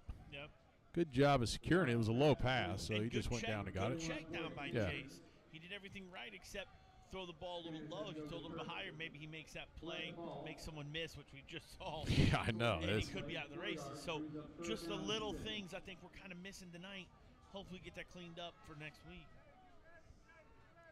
3rd down and 7. Little draw play to Sanders. He's going to get away from the first guy and gets enough for the first down. And again, great job and a beautiful draw play right there. That was something I'm looking for to do, and they're going to have to pick up the pace, and here they come. Under 3 minutes to go in the ball game. Canes trail 20-7. Yeah, definitely got to move it up a little bit, pick up the pace a little bit. That way if you score, you can go on time and try to get a chance to win the game. There's a low snap. He fires it out. It's going to be caught by Jaleel Duncan, and he's going to be just shy of the first down. He'll set up a 2nd and 1. I like where he's coming with a spot as he keeps running in there, but I think he's going to be short. I think he's going to be just short as well. Yep. But this is where you get a chance to maybe spread the field, maybe, go a little deeper than what you would, because you could have a 3rd down short coming back. Run the draw play again to Sanders. Oh, and he just gets tripped up by the foot. Oh, shoestring tackle there. Could have been good. Come on, guys, hustle back. Clock down to 2:15. Seen a lot of good things in these last couple of drives, though. The way things have gone the entire game, now I'm seeing some really good things happen. We've seen some progression, right? Just in these 4 quarters, we've seen progression to where the first, half, to be quite honest, was absolutely almost dismal. But you see how we're building. We found some plays, found some guys to get the ball to, and you can see the progression moving, and which is fantastic. What you want to see. We would have been able to see this last week, playing against a Tampa Tech team probably. And next week, it'd have been a little bit different. But, again, I like seeing the progression, offense getting better, defense making some plays as well this half. I did too. A lot of good things so far. It's just where we've gone from start to finish, leaps and bounds. Well, and really a lot to build on. 20 points at half for Gulliver Prep. Most likely, with 2 minutes left of the game, they're going to be held to 20 points. So a shutout in the second half by the defense, what else do you really ask for, right?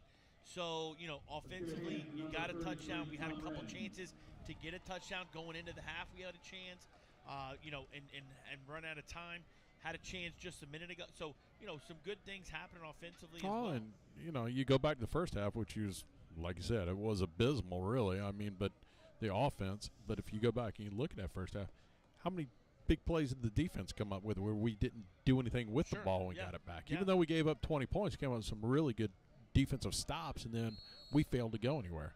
So here we go, 2:05 clock running now. Stoppage was due to an injury.